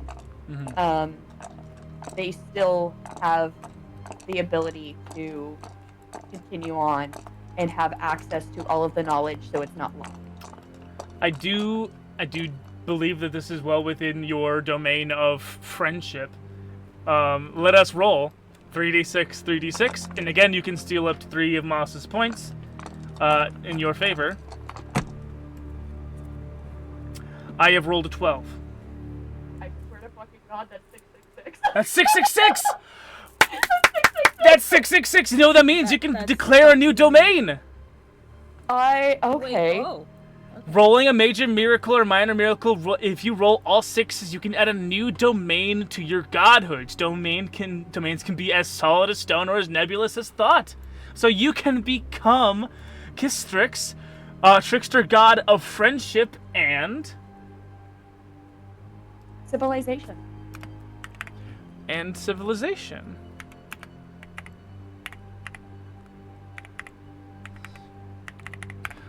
For what is civilization but an evolved form of friendship? Or at least we hope. At the very least we hope. That is brilliant. Describe for us the creation of this vault of knowledge. What does it look like? How is it created? What is and what hand do you have in it specifically? How it's created is very much in the same way that you would like starting to create like computers and whatnot. But in order to make sure that this thing survives, it is magically powered, along with having a primary power source that is the literal bioelectric current. Wicked. From their DNA. How is the information stored like visually, if a creature were to discover this vault in the future, what does the inside YouTube look videos. like? It's YouTube videos. It's YouTube videos. It's DIY YouTube videos and whatnot. So it's like History so Channel. okay. So it's like rows upon rows upon rows of screens made of pearls. Say that again. You cut out for me. It's rows upon rows of screens, endlessly. It's like an enormous like server archive made of coral, and mussels and clams, and there are screens mounted all over that are the sheen of mother of pearl, and these are the ink like goes underneath a layer between the outside water and the mother of pearl background, and it forms symbols and words to be understood by in a basic pictographic way, to be understood by thinking creatures sometime in the future. Yeah, and at the center of it, there's essentially, the sarcophaguses in Stargate? Yes. Essentially one of those, but instead of it, doing what the sarcophagus does, it's essentially, a handful of rows of, what do they call them? Artificial wounds. And we see a secret generation of Dorkar embryos, itty bitty little Think babies. Horizon Zero Dawn. Project Zero Dawn. This is what this is. In permanent sleep until they are called upon by their god. All right, so that's gonna be your move. Moss, what you got for me? So I've been trying to play with the idea of the immortal jellyfish. Oh, its life cycle restarts when it takes enough damage and whatnot. Yeah, basically, if its body feels too much stress, it reverts to a fertilized egg. Yeah, basically. to a pupal state. Yeah. Yeah. I'm trying to cheat the system. Oh, I see. Okay. Yeah. That sounds like a major miracle to me. Yes.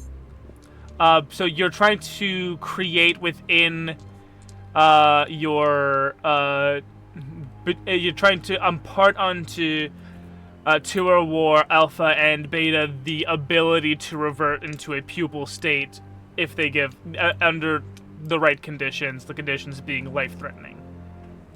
Yes. I see. Two very yes. different strategies to avoid ascension by these two trickster gods. All right, let's go ahead and roll. Again, you can steal up to 3 of Lissa's points in your favor.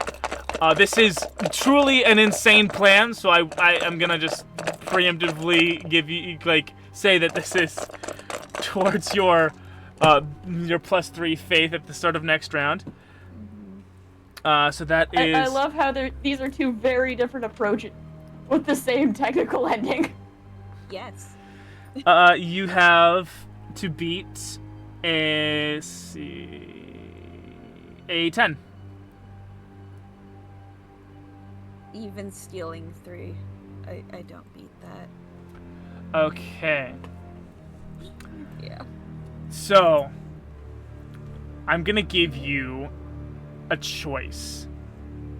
Do you...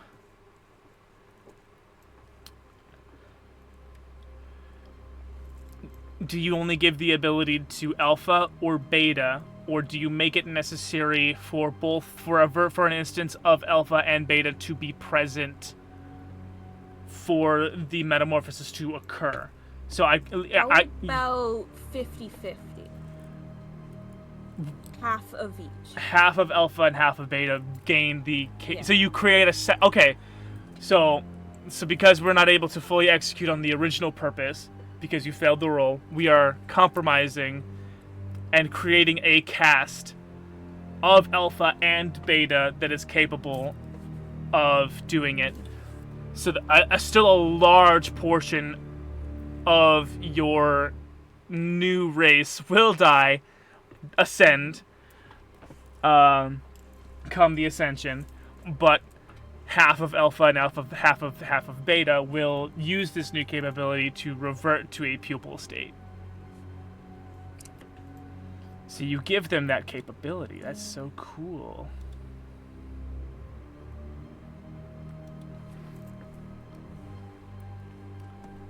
Let's see. We'll call them the Rebirth Cast.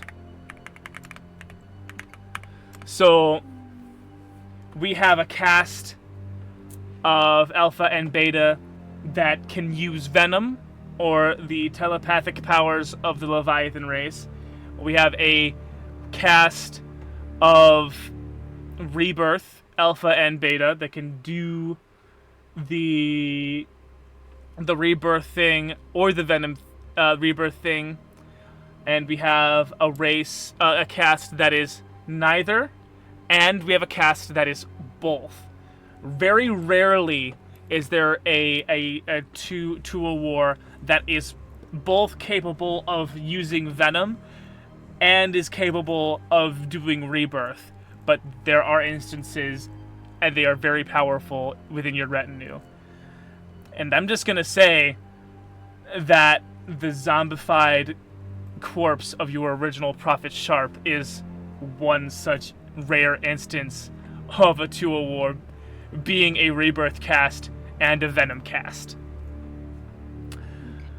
Alright. Lissa, back to you.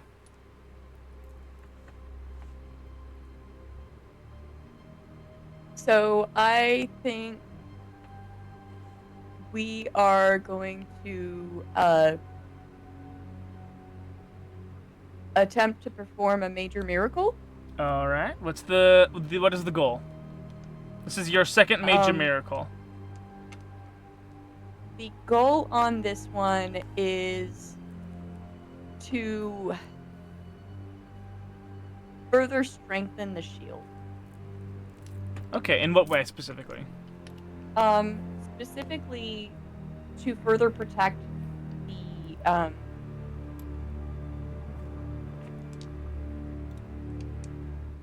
archive. Mm-hmm.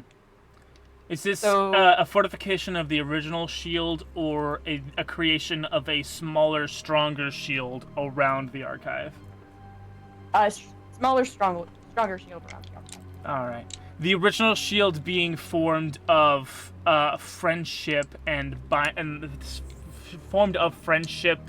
and created in a similar way of electromagnetic waves creating one magnetic field. In what way is this second shield created? Is it more physical? Is it more literal? It's more literal. Mm-hmm. It's essentially using the same power source style as the archive itself. So the combination of the bioelectrics with the magic, mm-hmm. To allow it to withstand any kind of disaster that it might potentially go through. So if there's an earthquake or something, to help fortify the foundation, as well as actually physically protect the building itself. Let's roll about against attack. Again, you can still up to 3 of Moss's points in your favor to try to beat me. That's 3d6 versus your 3d6. I have rolled a 14. I have rolled a 15. Wow! Oh, wow. That's 3 5s, baby! All right. Describe to us. Describe to us I've called the vault of Kistrix, and this is going to be Kistrix's shield. I've called it in my notes here. What does Kistrix's shield look like? Kistrix's shield. It almost looks like an air pocket, but that's only visually speaking. There's still It's water like and everything on the inside. Yeah, it's a bubble. It's literally a bubble that surrounds this.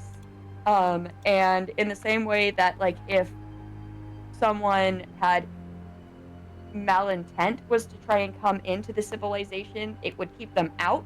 Mm-hmm. It works. It's more discerning, obviously, because like the bubble outside probably protects more in like a metaphysical kind of sense. Right. It's a where vibe. This one is both a metaphysical and a physical. Yeah. Sense. It's like a literal, actual bubble, whereas the outer dome is a vibe. A vibe that is a little electric. Boogie woogie woogie. Yes. Can I get an update on your guys' faith totals real fast after that round? After that back and forth? 16. You're at 16 and 12. 12. All right. Moss, it is your turn.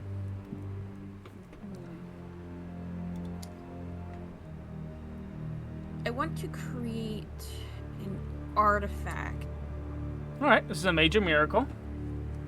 Yes. Basically just the Trident of Poseidon. Interesting. It like signifies rule. Signifies rule. But it okay. Let us. Do you want to impart upon it like specific powers, or is it just a symbol of power? Just trying to think of what they would need.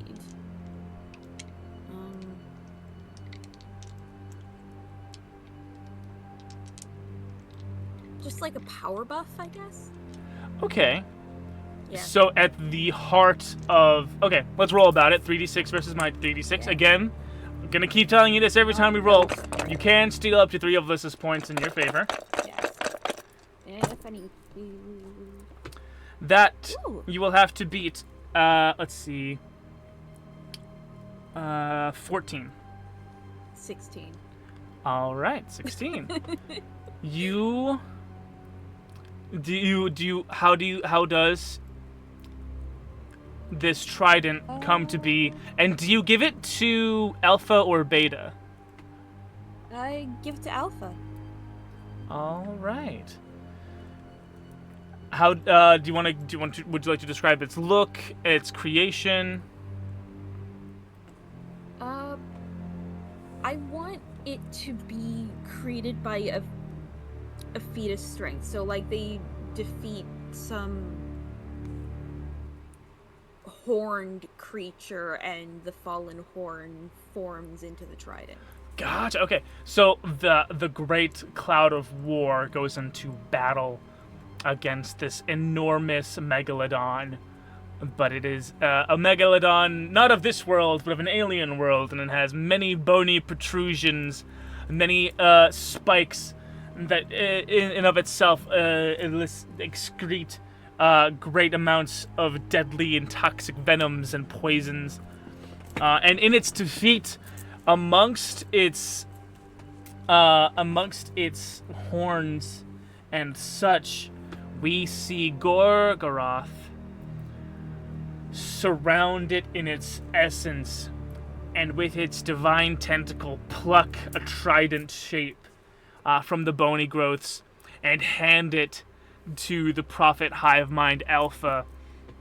And we see a great surging of physical might ravage through hive mind Alpha as the purple of the Tuawar starts to bleed a more crimson red.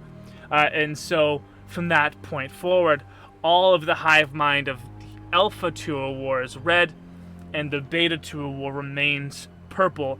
The Alpha Tuawar being physically stronger.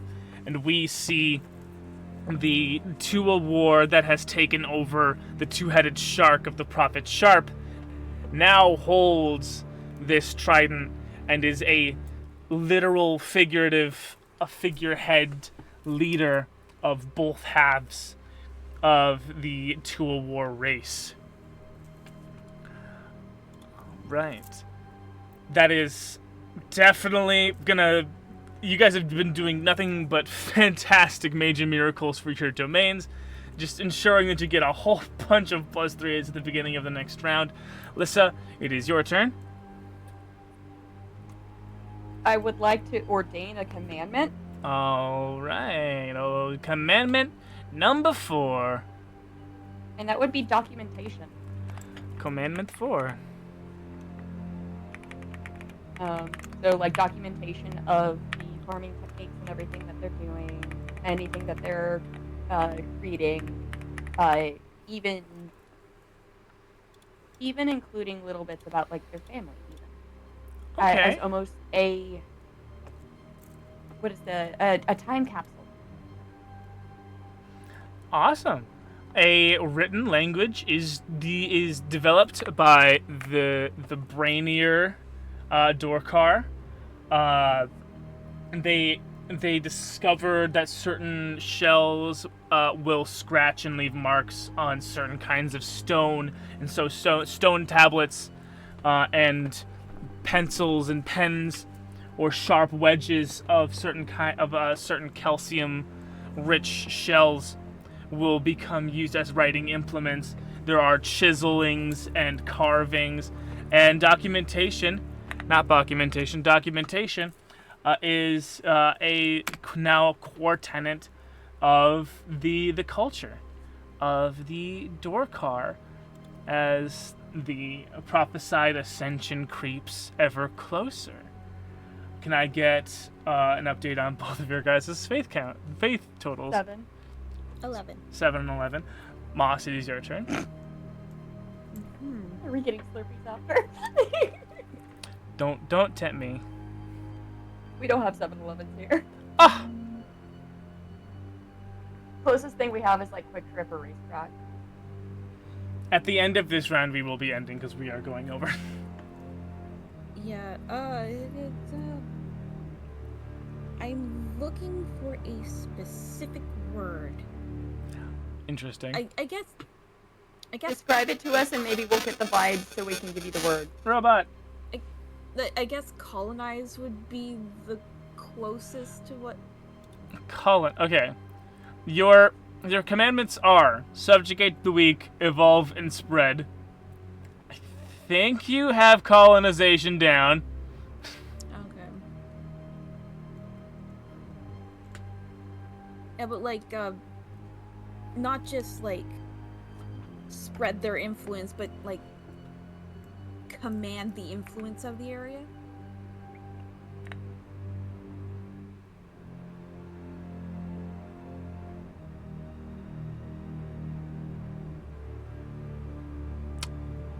I still struggle to find what is different. Yeah.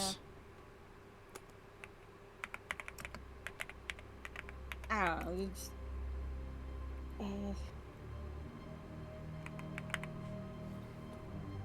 I can't think of it. They're doing well enough. Do you want to? Is it so? We have subjugate the weak. We have evolve and spread.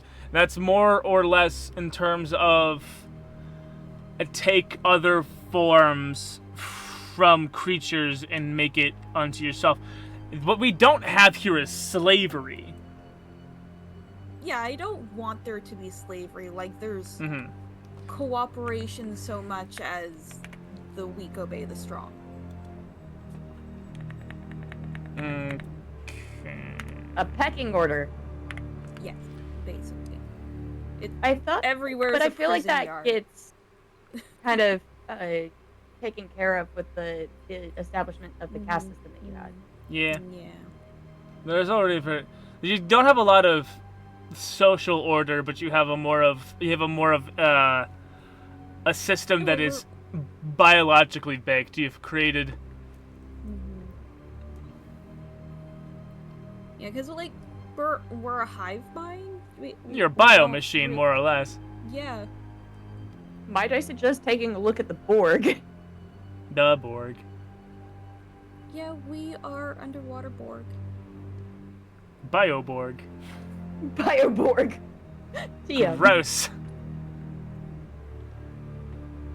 Yeah, I think they're good.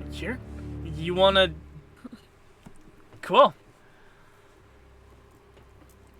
You know, fourth commandment then. You just want to leave your points be for the rest of the round? Yeah. All right.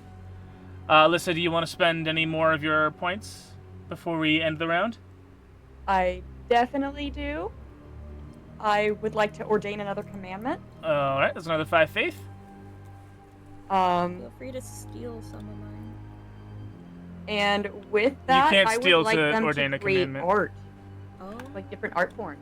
Oh, commandment number 5, be creative.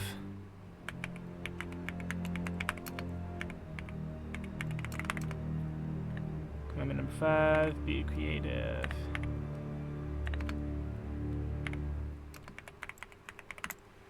How does this manifest in a physical sense in the culture of the Dorgar? Sorry, not Dorgar, Dorkar. Dorkar, because they are kind of based on orcas, I think this is primarily the creation of different types of singing, like different genres of I song. love that. I love that. Since orcas are very vocal in that way, I think they're very musically inclined. And all throughout the underwater city of Semelk, beneath the great dome of friendship created by Kistrix, there is much singing and much jubilation, much creation in the final days of the Dorkar civilization. You have, I believe, 2 points left? I do have 2 points left. That is enough for a minor miracle, minor but miracle. I'm trying to think of something that would fall under that technically, because I'm not trying to make it too big. Examples being create unforeseen, meaning place a MacGuffin in the right hands or plant an idea in someone's mind. The minor miracle is to slightly manipulate probability in the lives of a particular mortal so that they can eventually do something great, but not you're doing it in an indirect, sneaky god way. I think what happens is Histrus essentially gives Minari?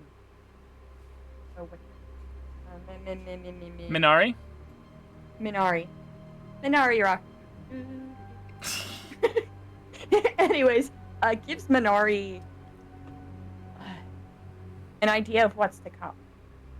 Like hints at the ascension. Not like directly, but like with turns Not directly, of phrases? but like, yeah. Oh, you jerk. I would award you points for this, but this is going to be the last round that we play. And so Minara, in her final days, just kind of feels a little weird about the cryptic things that her god is saying. But Which is why they're a trickster god. It's like, look, I can't fucking give you the answer. You gotta figure it out your own damn self. And so it came to pass that Tahu awoken once again. And the great consciousness of the very planet itself caused a great ascension across the land. In the very same way that many of the Hybric souls remained in the city of Semelk, so too did many of the Dorkar, and many more ascended and joined Tahu in the eternal blissful afterlife at the center of the spiritual energy of this planet. But something the spiritual Tootsie Roll Pop. But something very strange was left behind. Locked in a bubble behind great vaulted doors, beyond rows and rows of bioorganic servers with screens and screens of instructional how-tos and all the cocomelon that a little baby whale person could want. There are artificial wombs. They look like the sacks the purse-like sacks of a shark egg, but inside we see the curled up, barely partially humanoid, partially whale-shaped baby embryos of the Dorkar, resting, sleeping soundly, waiting to be awoken by either literal, mystical, or magical means. And far across the ocean, in the places where the sky is clouded by the cloud of war, we see half of the Alpha Tua War and half of the Beta Tua War. We see the souls and the bodies turn into pure light of red and of purple and ascend to be with Tua in the center of the planet. And we see the other half stop, and their bodies start to drift as the Tua War that were controlling these sacks of meat, their tendrils, over a series of days, they contract and contract and contract into pearlescent little red and blue gems that stick to the outside surface of these either dead or slowly dying, still very confused normal-ass sharks and squids and whales who have been taken control over twice over now. These poor squids and whales, they're just like, can we stop now? Squids and whales and sharks and plesiosaurs and megalodons that reawaken to find themselves surrounded by other predators just like themselves, and a great raucous rumble begins. Many die, and many of these bright red and bright blue gems sink into the ocean's floor, waiting for a creature to come by so that they may reawaken and reattach themselves. They slumber at the ocean's depths, in the same way that the Orkar infant generation, locked away by their goddess, to sleep. And in this binary star system, in a galaxy far, far away, Tua goes back to sleep. Thank you so much for playtesting version Alpha.3 of Let's Be Gods. I have been your God Magus, Goon the Unending, playing Kistrix, trickster god of friendship and civilization, has been GamerGirlllisa. That was a lot of fun. I had way too much fun with that one. Yeah. And playing Gorgoroth, trickster god of madness, has been Moss Creature. There wasn't a whole lot of madness, but I definitely caused a lot of madness. Your horde of dead fish zombies would be maddening to look at. Yeah. I'm glad that these two species are on two different stratum. Two different stratum. Yep. Definitely the cloud of war passed over the city at one point or another. And I'm so glad that I made sure right off the bat to be like, no. So here's friendship. Here's what I love the most, and this is what I love about this system. We've created a homebrew world to play like a TTRPG in sometime in the future if we wanted to. And that's mainly been the reason why I've been taking notes, because I'm going to totally steal this world. I'm going to flesh it out a little more, and maybe in the future for the Cosmic Library, we will be playing on the World of Tahu in a different capacity. You don't know. That's for us. So, okay, cool. This week, let's go to the Patreon. Last week, the winner of the Patreon art was Molotov Rocket, and I had a whole lot of fun drawing that. There it is. It's super fun, super cool. There's Chrome shooting the Molotov rocket. It's just the two of you guys today. What do you guys want to pitch for this week's Patreon art? I want the baby door hair and the little like that. Just Baby door care.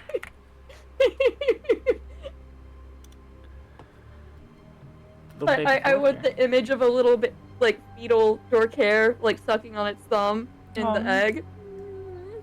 Oh baby. What do you want, Moss? I want Alpha Tahu Prophet triumphantly holding up the trident. Alpha Tahu. Again, two very different vibes. Yes. War Prophet. One is very wholesome. One is, oh god! The fuck? Because, like, the way I imagine these, the species, because you described them as, like, Portuguese man-o'-war-ish, like jellyfish-ish, Yeah. is they're essentially jellyfish hats on zombie creatures. Jellyfish Yeah, hats. More like just like there's like this bulbous protrusion on one part of their body. You know how, remember how the muscle pump that Bane uses is portrayed in that one Batman animated series, the muscle pump? I was thinking something similar to that, or something more akin to the mushrooms from, is it Last of Us? Mushrooms are cool too. I do like Yeah. mushrooms. Public. Oh, we do need to give it a name. We're gonna call. Oh yeah, it could totally be cordyceps. Cordyceps. Yeah, it's very cordyceps-like, and I want to say in like. Yeah. Yeah. Especially with how siphonophores work. That'd be really cool. We're gonna call this "Let's Be Gods World of Tahu." Be Gods World of Tahu. And it is live! So if you want to vote, be sure to go to TCLTTRPG to vote. And to look at all of the other Patreon art that we have made for not only the current season of Cyberpunk Chop Shop, but all the past campaigns as well. If you would like to support us, be sure to sign up at the $5 level to become a Cosmic Library card holder and get your very own Cosmic Library card. Is a individualized card with the unique number for you, uniquely numbered card, and you can even edit the name. Huh? I said, can you edit the name? Not after I posted it. No. Okay. I spelled why'd you dork add different. another vowel? You added another vowel. That was there from the start. I am bad at English, and especially when we're making up fantasy names. I literally just had fantasy name generator up and was hitting the Simic hybrid names, and I would mishmash some of the pieces. Brilliant. I was like, click. You can have your picture on the Cosmic Library card drawn by me, or if you would like, you can put your own image on the Cosmic Library card yourself. I'll be talking to you about that when you sign up at the $5 level. There's also a merch store if you want to support us by getting the stickers of the Cosmic Library a logo, or a sticker depicting one of your favorite characters from Cyberpunk Chop Shop. We have those available as well. This is the one I made of Crumb a while back before he got bonus arms. Please consider doing that. It'd be a great help, great support. That is everything. Thank you guys so much for watching. We'll be back at it for more Cyberpunk Chop Shop. Come hell or high water next week on the Cosmic Library. Under the sea. Under the sea. I'm gonna stop the recording before we